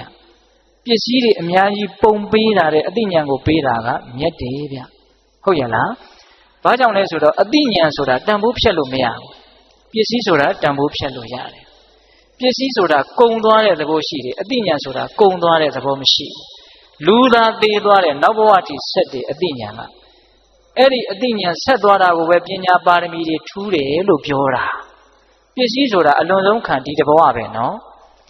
ဒါကြောင့်ပစ္စည်းတဲ့အသိဉာဏ်ကအစစအရာရာအကြီးအသေးတာတဲ့အတွက်ကြောင့်ပစ္စည်းကိုပေးတာတဲ့တရားအသိဉာဏ်ကိုပေးတာဟာမနှိုင်းစာနိုင်လောက်အောင်အကျိုးကြီးတယ်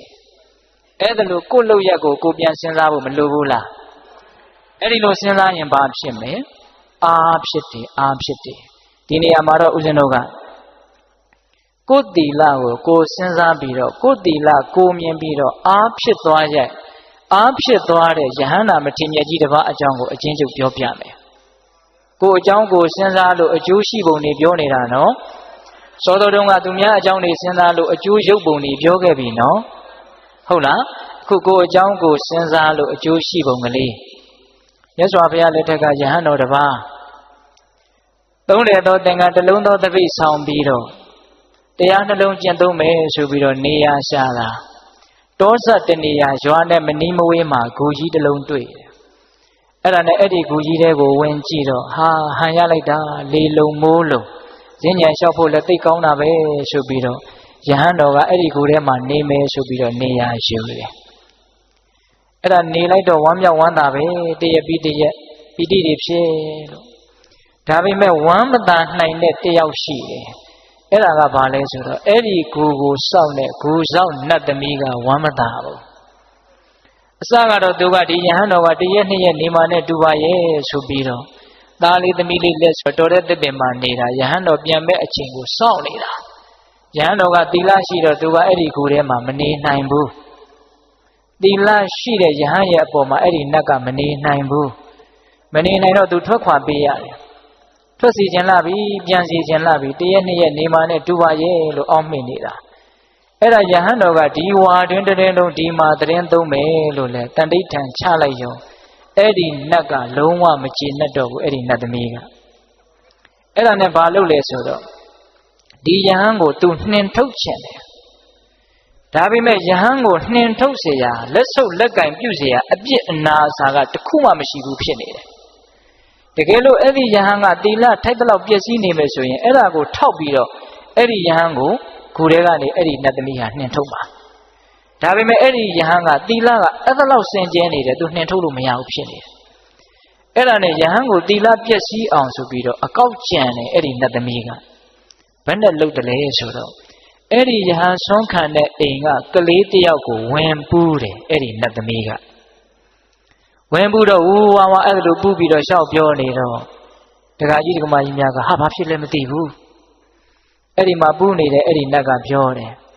သင်တို့ဆွမ်းလောင်းနေတဲ့ဂူထဲမှာတရင်သုံးတဲ့ယဟန်တော်ကြီးကရှိန်ကိုလေးနင်းနေလောက်တောင်းပြီးတော့ကျွေးလိုက်ရင်ငါထွက်သွားမယ်အဲ့ဒါဆိုယောဂပြောက်ဟာကျုပ်တို့ကိုးကွယ်တဲ့ဘုန်းကြီးကရှေးကူတဲ့ဘုန်းကြီးမဟုတ်ဘူးဒါကြောင့်မို့လို့ရှိန်ကိုလည်းရှိမှာမဟုတ်ဘူး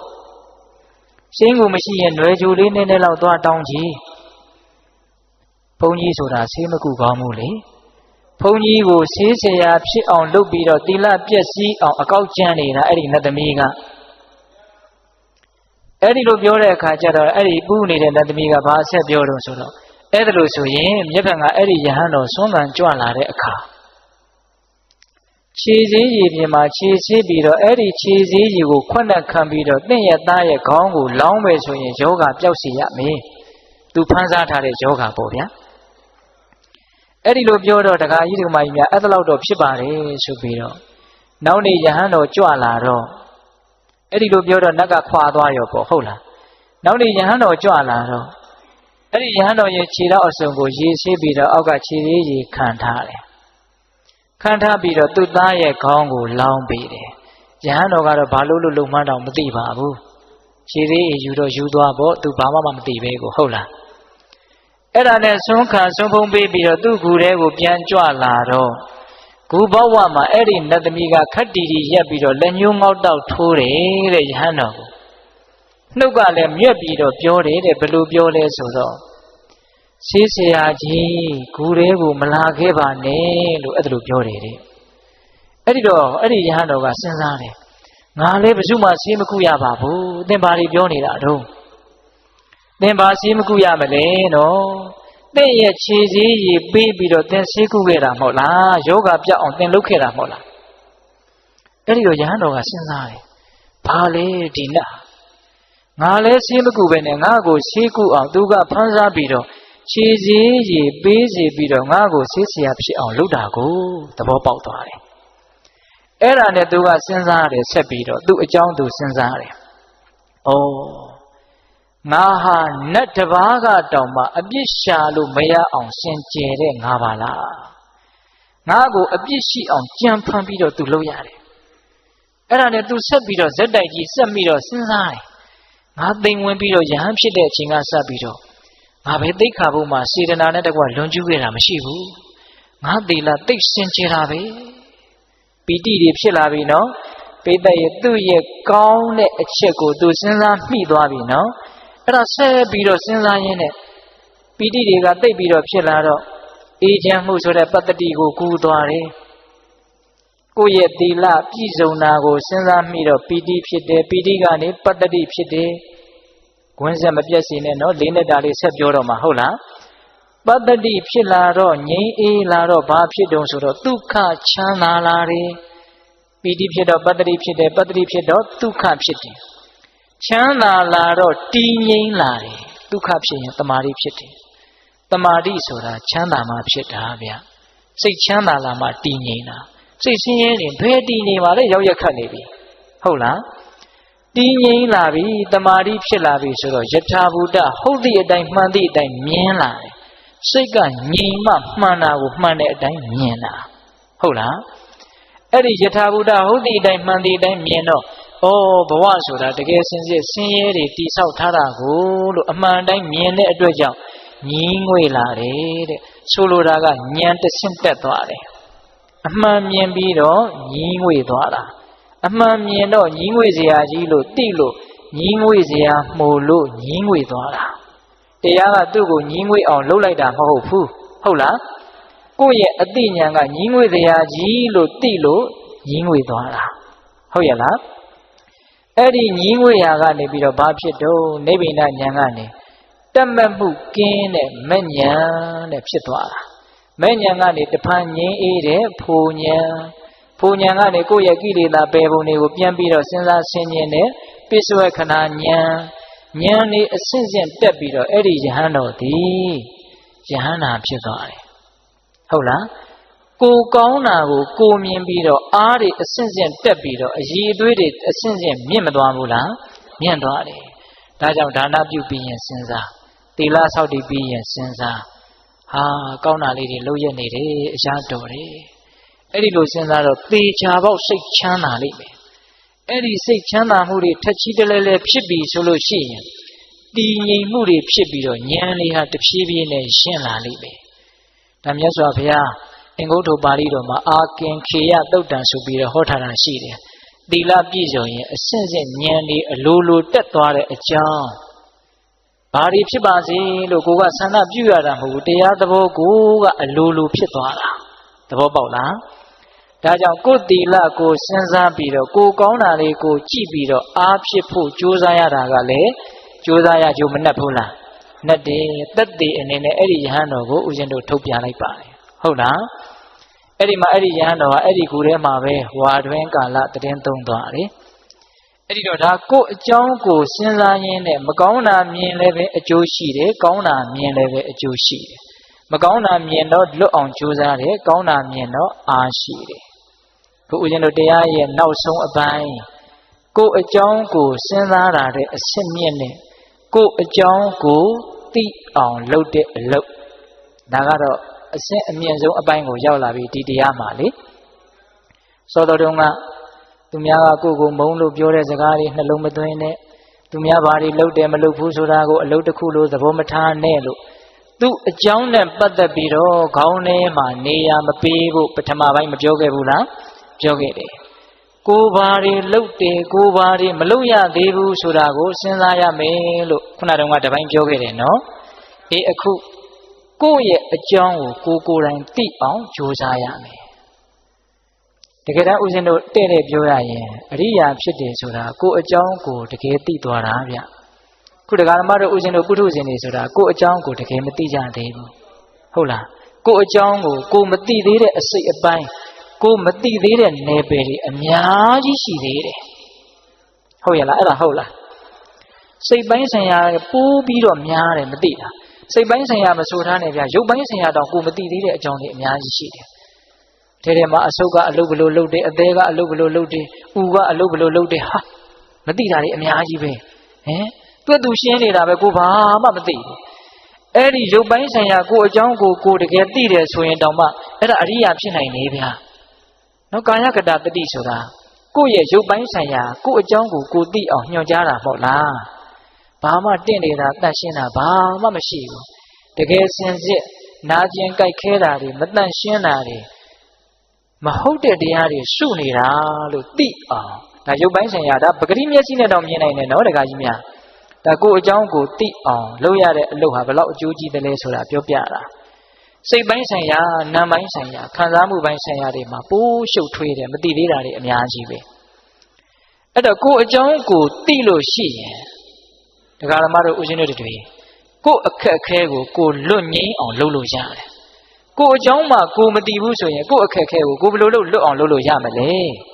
ခုဒကာဓမ္မတို့ဦးဇင်းတို့တွေလူတိုင်းမှာအခက်အခဲကိုစီရှိတယ်နော်ရှိတယ်နော်ဒကာကြီးများဟုတ်လားအဲ့ဒါကိုအမှန်တိုင်းသိရမယ်အဲ့တော့အဲ့ဒီအခက်အခဲအဲ့ဒီအကျက်တဲတွေကိုပြေးလဲခြင်းနဲ့ဆိုရင်ကိုယ်အကြောင်းကိုသိအောင်ကြိုးစားရမယ်ဒါကဟောဟာရတစ်မျိုးနဲ့နားလည်အောင်ပြောတာတကယ်စင်စစ်ကိုယ်အကြောင်းကိုသိအောင်ကြိုးစားတယ်ဆိုတာတတိပဋ္ဌာန်တရားကိုအားထုတ်ရတယ်လို့ပြောတာပါပဲဟုတ်လားကိုတတိပဋ္ဌာန်တရား၄ပါးရှိတယ်လေရုပ်ပိုင်းဆိုင်ရာကိုသိအောင်ကြည့်ပြီးတော့သိအောင်လုပ်နေတဲ့တတိပဋ္ဌာန်ဟုတ်လားကာယ ानु ပတနာတတိပဋ္ဌာန်နောက်ဝေဒနာပိုင်းဆိုင်ရာသိတယ်နောက်စိတ်ပိုင်းဆိုင်ရာသိတယ်နောက်တရားသဘောဆိုင်ရာသိတယ်ကာယဝေဒနာစိတ်ဓာတ်ဓမ္မဟုတ်လားအဲ့ဒီမှာယုတ်ကပထမဦးဆုံးသိထင်ရှားတဲ့အတွက်ကြောင့်ပထမဦးဆိုတာယုတ်ပိုင်းဆိုင်ရာကိုအရင်သိအောင်ကြည့်တဲ့အလုပ်ကိုအရင်လုပ်ရတယ်အာနာပါနဝင်လေထွက်လေကိုမှတ်မယ်ဟုတ်လားထိုင်ရင်ထိုင်တယ်လို့သိမယ်သွားရင်သွားတယ်လို့သိမယ်ဟုတ်လားပူရင်ပူတယ်လို့သိမယ်အေးရင်အေးတယ်လို့သိမယ်ဘယ်သူအကြောင်းဘယ်သူသိနေတာလဲကိုယ်အကြောင်းကိုသိနေတာသိပါများလာရင်ဉာဏ်ကထက်လာတာရှေ့ဆက်ပြီးတော့အဲ့ဒီလိုရုပ်ပိုင်းဆိုင်ရာကိုသိပါများလာရင်ဦးဇင်းတို့အကျေကြီးပြောရင်တရားရှည်သွားမယ်နော်ရုပ်ပိုင်းဆိုင်ရာကိုသိပါများလာရင်စိတ်ပိုင်းဆိုင်ရာနာမ်ပိုင်းဆိုင်ရာကိုတဖြည်းဖြည်းနဲ့သိလာတယ်စိတ်ဟာရုပ်တက်ပို့ပြီးတော့သိဖို့ခက်ခဲတယ်ဗျအဲ့ဒီမှာစိတ်ပိုင်းဆိုင်ရာဘာတွေသိလာမလဲဆိုလို့ရှိရင်ကိုယ့်ရဲ့မကောင်းတဲ့စိတ်ဓာတ်ကလေးတွေကိုသိလာတယ်လောဘတွေဖြစ်လာတာသိလာတယ်ဒေါသတွေဖြစ်လာတာသိလာတယ်တခါတလေကြတော့လည်းပဲအလောဘအဒေါသကောင်းမြတ်တဲ့စိတ်ကလေးတွေဖြစ်တာလည်းရှိလို့အဲ့ဒါလည်းသိလာတယ်သိရင်ဘာအကျိုးရှိမှလဲ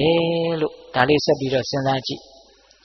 လောဘဒေါသမောဟတွေကိုမြင်မှများသိပါများလာတော့လောဘဖြစ်ရတာဟာအင်မတန်ပင်ပန်းတကူလို့ကိုယ့်ကိုသိလာတယ်နောက်တခါကြီးများဟုတ်လားဒေါသဖြစ်တာကိုသိလာပါများတော့ဒေါသဖြစ်ရတာဟာအင်မတန်ပူလောင်တကူအင်မတန်အကျိုးနည်းတကူလို့ကိုယ့်ကိုသိလာတယ်ပိဋကသူများပြောလို့သိတာလားကိုယ်တိုင်လက်တွေ့ကိုသိတာလားမတည့်တဲ့အစာကိုစပြီးတော့ကိုယ့်ကိုအနေခက်လာတဲ့အခါမျိုးကြုံဘူးလားကြုံဘူးတယ်နော်ကိုမတည့်တဲ့အစာကိုစပြီးတော့အနေခက်လာတယ်တော်တော်ကြောက်သွားတယ်ဒီအစာကိုလေကိုယ်တိုင်လက်တွေ့မကြုံခင်တော့ကတော့သူများကပြောတယ်ဟာဘယ်အစားအစာနဲ့ဘာနဲ့ရောစားရင်မတည့်ဘူးဟာတော်တော်ဆိုးတာပဲသိခံစားချက်မရှိကိုယ်တိုင်စားလို့ကိုယ်တိုင်မတည့်လို့ကိုယ်တိုင်ခံစားလိုက်ရပြီဆိုတော့မသိဘူးလားသိတယ်အခုတရားတွေကစာအုပ်တွေထဲမှာလည်းအများကြီးရှိတယ်ဘုန်းကြီးတွေလည်းအများကြီးဟောနေတာပဲလေအခုကိုယ်အကြောင်းကိုသိတယ်ဆိုတာကကိုယ်တရားကိုကိုပြန်နာတာဒီတိုင်ဘာလို့တယ်ကိုယ်တရားကိုကိုပြန်နာတာလောဘဒေါသဖြစ်တာကိုမိအောင်ဖမ်းကြည့်လောဘဖြစ်စေဒေါသဖြစ်စေလေးကိုမိအောင်ဖမ်းကြည့်ဖြစ်မှန်းသိကြည့်သိကြည့်ရင်ဖြစ်စေမှလည်းပူလောင်တကူဆင်းရဲတကူဘာကောင်းကျိုးမှမရှိတက်အကျိုးမဲ့ကိုဆောင်ကျင်းဖို့ဒီတရားလေးတွေကဖြစ်တကူလို့အဲ့ဒီတရားကပဲကိုယ့်ကိုတရားဟောတာတနည်းအားဖြင့်လောဘကပဲကိုယ့်ကိုတရားဟောလိုက်တာငါဘလောက်ပူလောင်နေဆိုတာမင်းသိလားလို့သူကပြောတာဒါပေမဲ့သူကတော့အမြဲတမ်းတရားဟောပါတယ်လောဘဖြစ်တဲ့ခန္ဓာကိုယ်ကတော့ပူလောင်တာပဲထူးခြားတာကကိုမသိလိုက်တာနဲ့သိလိုက်တာဒါပဲကွာသွားတယ်ဟင်ဒီကမကြီးတွေအဲ့ဒါဟုတ်လားဒေါသကတော့အမြဲတမ်းဖြစ်နေတာပဲလေအခါအားလျော်စွာပေါ့လေအမြဲတမ်းတော့မဟုတ်ဘူးပေါ့ဖြစ်เสียအကြုံတိုင်းဖြစ်နေတာပဲသူဖြစ်တိုင်းလဲခန္ဓာကိုယ်ကိုပူလောင်တဲ့အကျိုးတရားတွေခန္ဓာကိုယ်ကိုဆုပ်ယုပ်စေတဲ့ဓာတ်တတိတွေဖြစ်အောင်သူအမြဲတမ်းလုပ်နေတာပဲသူကတော့သူ့အလုပ်သူလုပ်ပြီးတော့အကျိုးမဲ့ကိုဆောင်ကျင်းပြီးတော့ဖြစ်ပြီးတော့ပြတ်သွားတာပဲကိုကသိလိုက်တာနဲ့မသိလိုက်တာပဲကွာတယ်အဲ့ဒီလိုမသိလိုက်တဲ့အခါကျတော့လောဘဒေါသကိုကြောက်ရကောင်းမှလည်းမသိဘူးလောဘဒေါသကိုဖယ်ရကောင်းမှလည်းမသိဘူးဒါကြီးနဲ့ပဲနေနေတာပဲအဲ့ဒီတော့ကိုယ်အကြောင်းကိုသိပါများလာတော့လောဘဒေါသဆိုတာသူတော်ကောင်းကြီးတွေပြောတဲ့အတိုင်းမကောင်းဘူးဆိုတာတကယ်ပါလားလို့အဲ့ဒီမှာတကယ်ပါလားဆိုတာလေးပါလာတယ်စာအုပ်ကိုဖတ်တိုင်းတကယ်ပါလားလို့ခံစားလို့မရဘူးနော်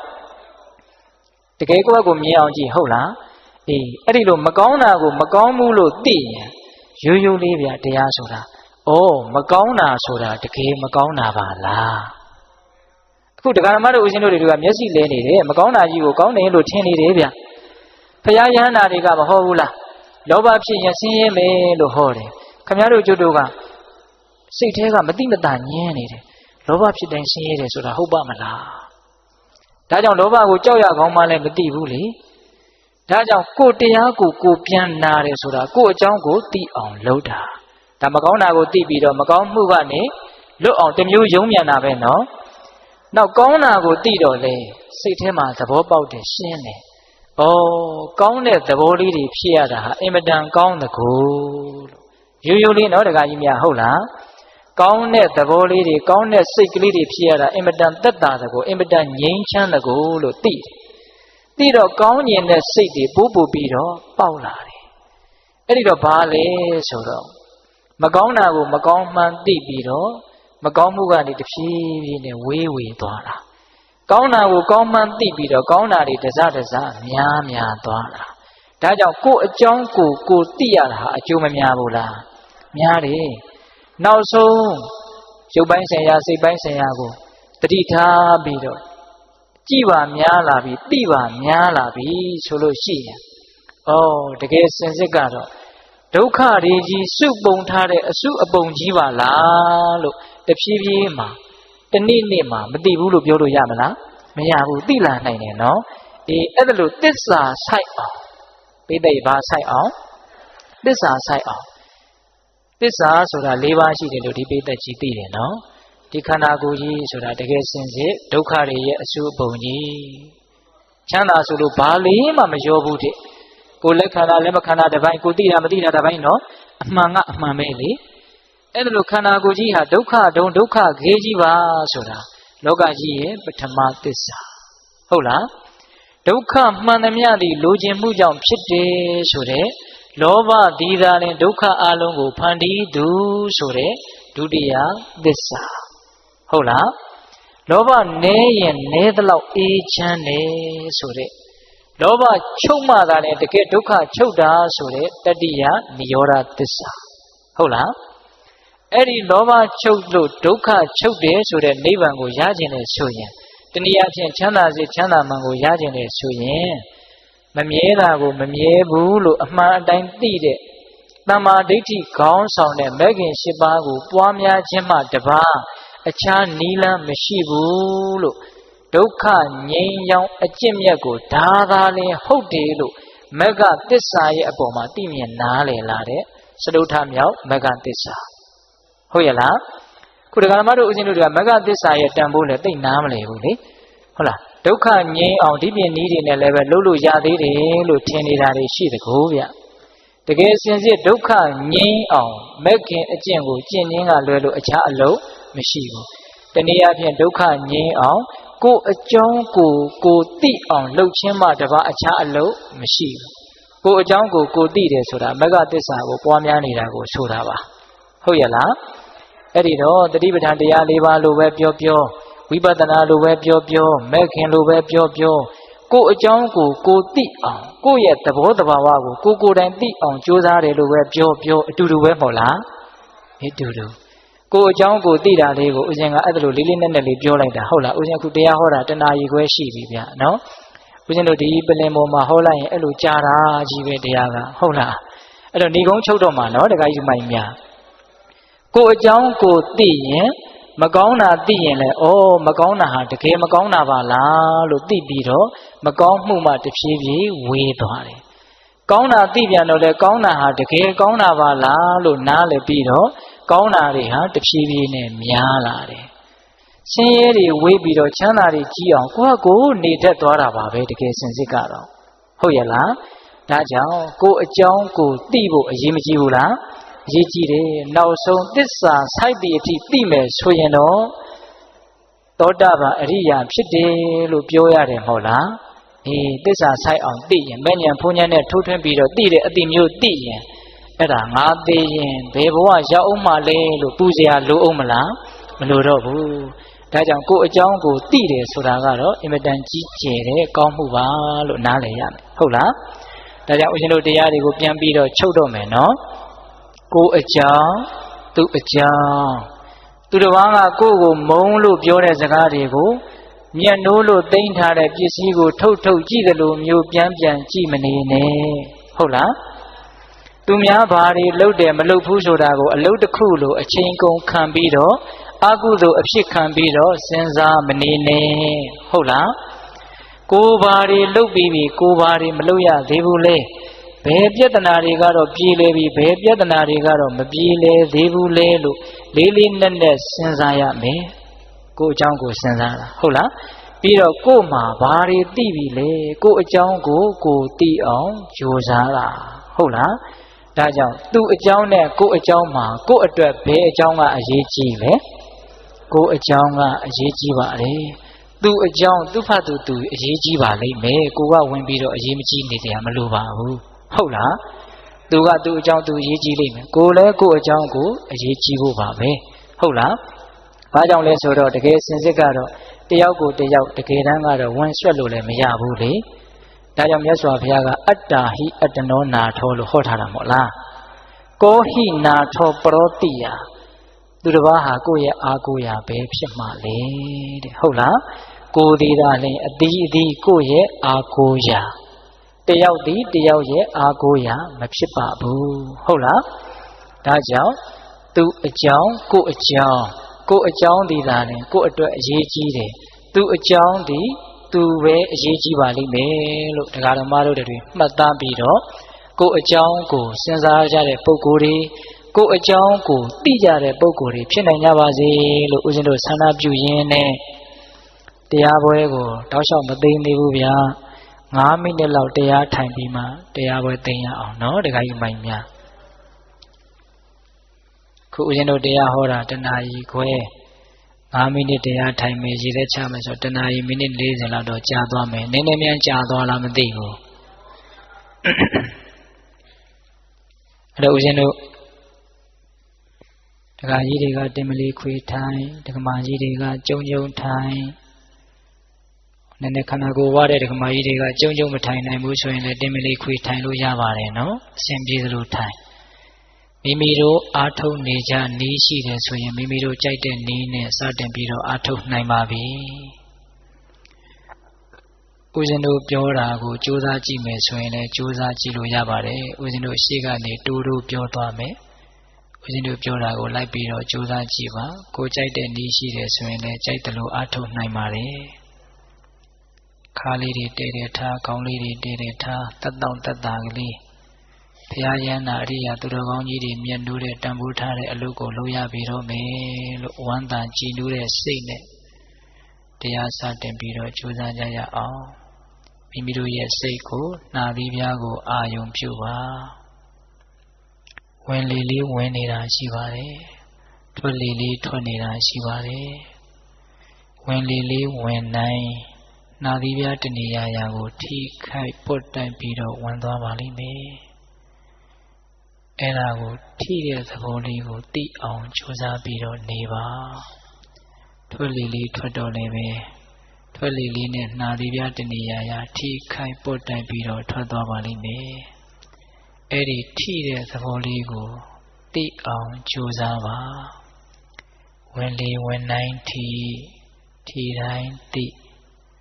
ထွက်လေထွက်တိုင်းထိတိုင်းသိမြတ်စွာဘုရားတန်ဖိုးထားတဲ့သူတော်ကောင်းကြီးတွေမြတ်နိုးတဲ့အလုပ်ကိုလုပ်နေတာအဲဒါလိုဝင်လေဝင်နိုင်ထိတိုင်းသိထွက်လေထွက်တိုင်းထိတိုင်းသိ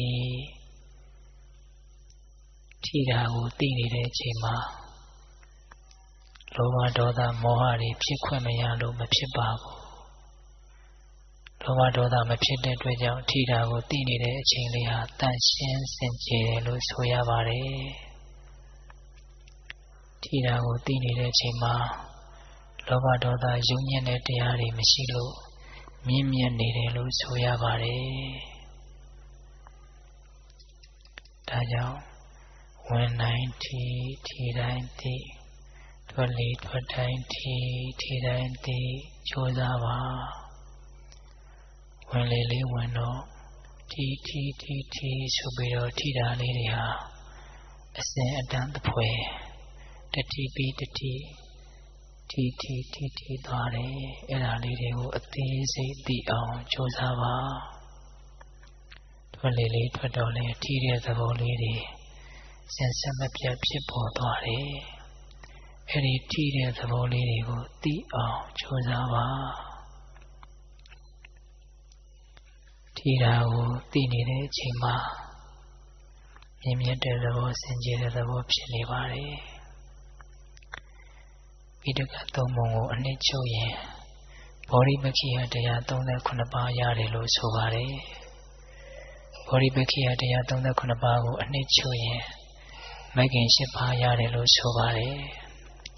မဂ္ဂင်10ပါးကိုအနှစ်ချုပ်လို့ရှိရင်သီလသမာဓိပညာသိက္ခာ3ပါးရတယ်လို့ဆိုပါတယ်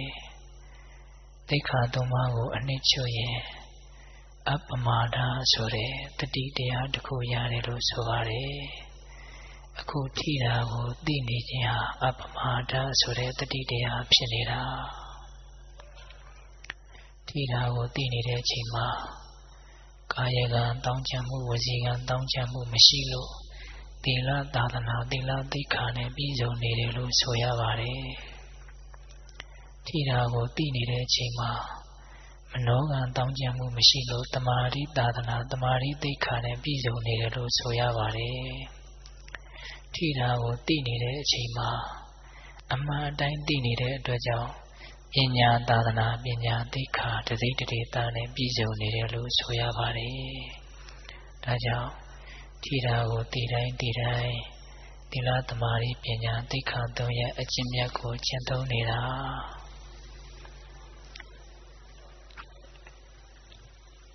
ဝင်လေဝင်တိုင်းထိတိုင်းသိထွက်လေထွက်တိုင်းထိတိုင်းသိပညာရှိသောယောက်ျားမြတ်တို့သည်သာလုံနိုင်သောအလုပ်လို့မြတ်စွာဘုရားချီးမွမ်းတဲ့အလုပ်ပါ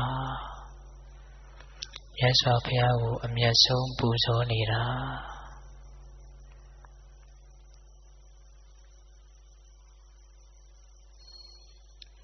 အာနာပါနကမ္မထံကိုစီးပြန်နေတာပါဝင်လေဝင်တိုင်းထိတိုင်းသိ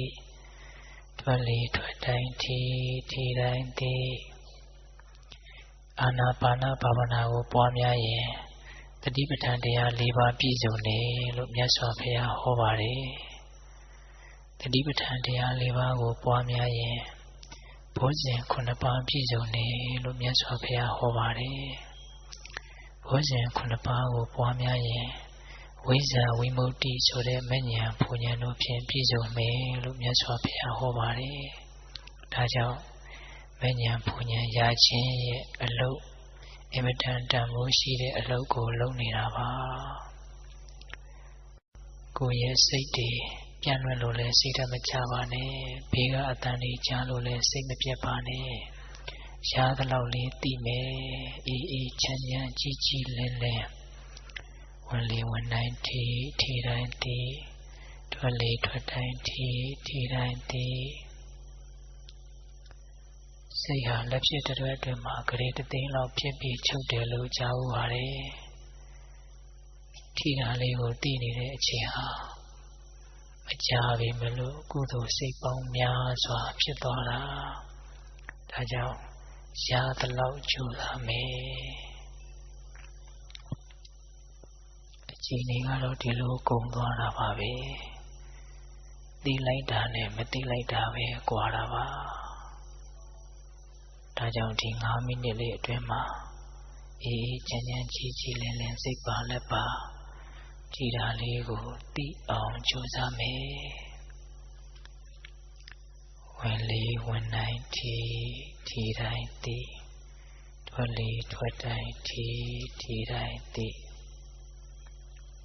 မြတ်စွာဘုရားကိုပစ္စည်းဥစ္စာတွေနဲ့ပူဇော်တာတဲ့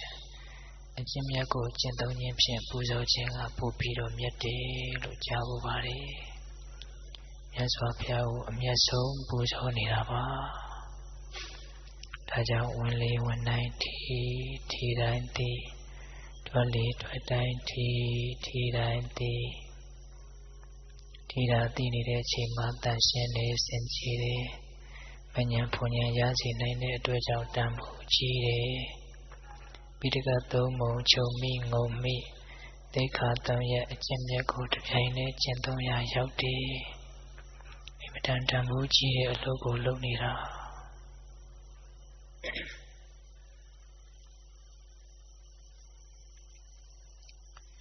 ခိုင်ဦးဇင်းတို့10မိနစ်တောင်ရှိပါပြီဗျာမြတ်စွာဘုရားကိုအကျင့်မြတ်ဖြင့်ပူဇော်ရတဲ့အတွက်ကြောင့်ဝမ်းမြောက်ဝမ်းသာစိတ်တည်ဖြစ်နိုင်ကြပါစေဦးဇင်းတို့မေတ္တာပို့ပြီးတော့တရားဝဓမ္မသဘင်ကိုဆုံးသတ်ကြရအောင်နော်ဘဝတုတဗ္ဗမင်္ဂလာရခန္တုတဗ္ဗဒေဝတာတဗ္ဗဗုဒ္ဓ ानु ဘာဝေနတရာဒုက္ခိဘဝန္တုတိဘဝတုတဗ္ဗမင်္ဂလာရခန္တုတဗ္ဗဒေဝတာတဗ္ဗဓမ္မာ ानु ဘာဝေနတရာဒုက္ခိဘဝန္တုတိဘဝတုတဗ္ဗမင်္ဂလာရခန္တုတဗ္ဗဒေဝတာတဗ္ဗသံဃာ ानु ဘာဝေနတရာဒုက္ခိဘဝန္တုတိတေတုမကံတင်တရားနာပိသပေါင်းသူတော်ကောင်းတို့စာတာအလုံးသောတတ္တဝါအနန္တတို့အားသဗ္ဗမင်္ဂလံလောကီလောကုတ္တရာကောင်းဆိုသမျှမင်္ဂလာဝဝတိဘဝတို့ကောင်းစွာမသေးဖြစ်တော်မူကြပါစေတည်းသဗ္ဗဒေဝတာမိမိတို့ခန္ဓာကိုယ်မှာစောင့်ကြနေကြကုန်သောနတ်မိမိတို့အိမ်မှာစောင့်ကြနေကြကုန်သောနတ်မိမိတို့သာသနာမိမိတို့ကဘာမှာစောင့်ကြနေကြကုန်သောနတ်မြတ်နာကောင်းနာပေါင်းတို့ကလည်းပဲရက္ခန္တုကောင်းစွာမသွေဆောင်လျှောက်တော်မူနိုင်ကြပါစေတည်းသဗ္ဗဗုဒ္ဓ ानु ဘာဝေနကင်္ဂဝါလူသေးစုမကပွင့်တော်မူကြတဲ့ဆူဆူတော်ထာဝဘုရားရှင်ကိုတော်မြတ်တို့ရဲ့တကုတေဇောအာနုဘောတော်တို့ကြောင့်၎င်းသဗ္ဗဓမ္မာ ानु ဘာဝေနမေလီရန်ဖူလီရန်နိဗ္ဗာန်ပရိယတိဟုဆိုသောစေရန်သောတရားတော်မြတ်တို့ရဲ့တကုတေဇောအာနုဘောတော်တို့ကြောင့်၎င်းသဗ္ဗသံဃာ ानु ဘာဝေနမေကတံလေးရောက်ပလတံလေးရောက်ဆိုသောရှိရောက်သောရိယသံဃာရှင်မြတ်တို့နှင့်တကွသီလဂုဏ်သမာဓိဂုဏ်ပညာဂုဏ်တို့နှင့်ပြည့်စုံတော်မူကြတဲ့သမုဒိသံဃာရှင်ကောင်းရှင်မြတ်ပေါင်းတို့ရဲ့တကုတေဇောအာနုဘောတော်တို့ကြောင့်၎င်းတရားနိယောညပါဘေကမဆိုင်ချိန်ရှိတိုင်းဒုက္ခိကိုစိတ်တပြာချမ်းသာချမ်းသာခြင်းရှိကြကုန်သည်ဘဝတုကောင်းစွာမသွေဖြစ်တော်မူကြပါစေတည်း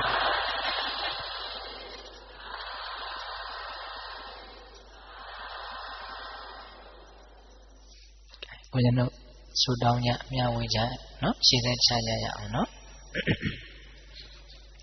အလောမိမိတို့ပြုလုပ်ထားတဲ့မြင့်မြတ်စင်ကြယ်တဲ့ကုသိုလ်ကောင်းမှုတွေကိုအာယုံပြုပြီးတော့ဤကုသိုလ်ကောင်းမှုအစွမ်းတို့ကြောင့်မဉ္ဇဉ်ဘုံဉ္ဇဉ်မျက်နှိပ်ပံကိုလင်းမြန်ထုတ်ချောက်မျက်မှောက်ပြုနိုင်မရစေလို့ဆုတောင်းကြမယ်အာလုံးသောတတ္တဝါအနန္တကုသိုလ်ရဲ့အဖို့ဘာကကိုအညီအမျှရပြီးတော့ချမ်းသာကြပါစေလို့အမြတ်တမ်းပေးဝေကြမယ်ညီညီညာညာလိုက်ဆိုကြရအောင်အရှင်ဘုရားဘုရားတပည့်တော်တို့သည်ယနေ့ယခုတတိယအကြိမ်မြောက်ဓမ္မဒါနဓမ္မပူဇာဓမ္မတဝနာဓမ္မဒေသနာတရားအလှူပေးလှူကြရာဤချိန်ခါ၌လူရန်ကြရသောဒါနကုသိုလ်ဆောက်တည်ကြရသောသီလကုသိုလ်တရားနာယူကြရသောဓမ္မတဝနာကုသိုလ်ဤကဲ့သို့များမြတ်သောကုသိုလ်ကောင်းမှုစွစွတို့ကိုပြုလုပ်ကြပါကုန်၏အရှင်ဘုရားဤကောင်းမှုဤကုသိုလ်တို့ဤအစွမ်းတတိကြောင့်မဉ္ဇဉ်ဖူဉ္ဇဉ်ဉာဏ်နိဗ္ဗာန်ကိုလျင်မြန်ထုတ်ချောက်မျက်မှောက်ပြုရပါလို့ဤရှင်ဘုရားဤကောင်းမှုဤကုသိုလ်တို့ဤအဖို့ဘာကကိုအသက်ထင်ရှားရှိမရှိဖြစ်ကုန်သောဘိုးဘွားမိဘဆွေမျိုးသားချင်းတို့အားအစထား၍၎င်းသာသနာတော်ကိုစောင့်ရှောက်ကြကုန်သော နတ်မြတ်နတ်ကောင်းနတ်အပေါင်းတို့အားအစာထား၍၎င်း31ဘုံရှင်လီကုန်သောသတ္တဝါအနန္တတို့အားထပ်တူထပ်မြကုသိုလ်ဤဖို့ပါကကိုပေးဝေငှပါ၏အမြရကြ၍ကိုယ်စိတ်နှဖျားကျမ်းမာချမ်းသာကြသည်ဖြစ်ကြပါစေသော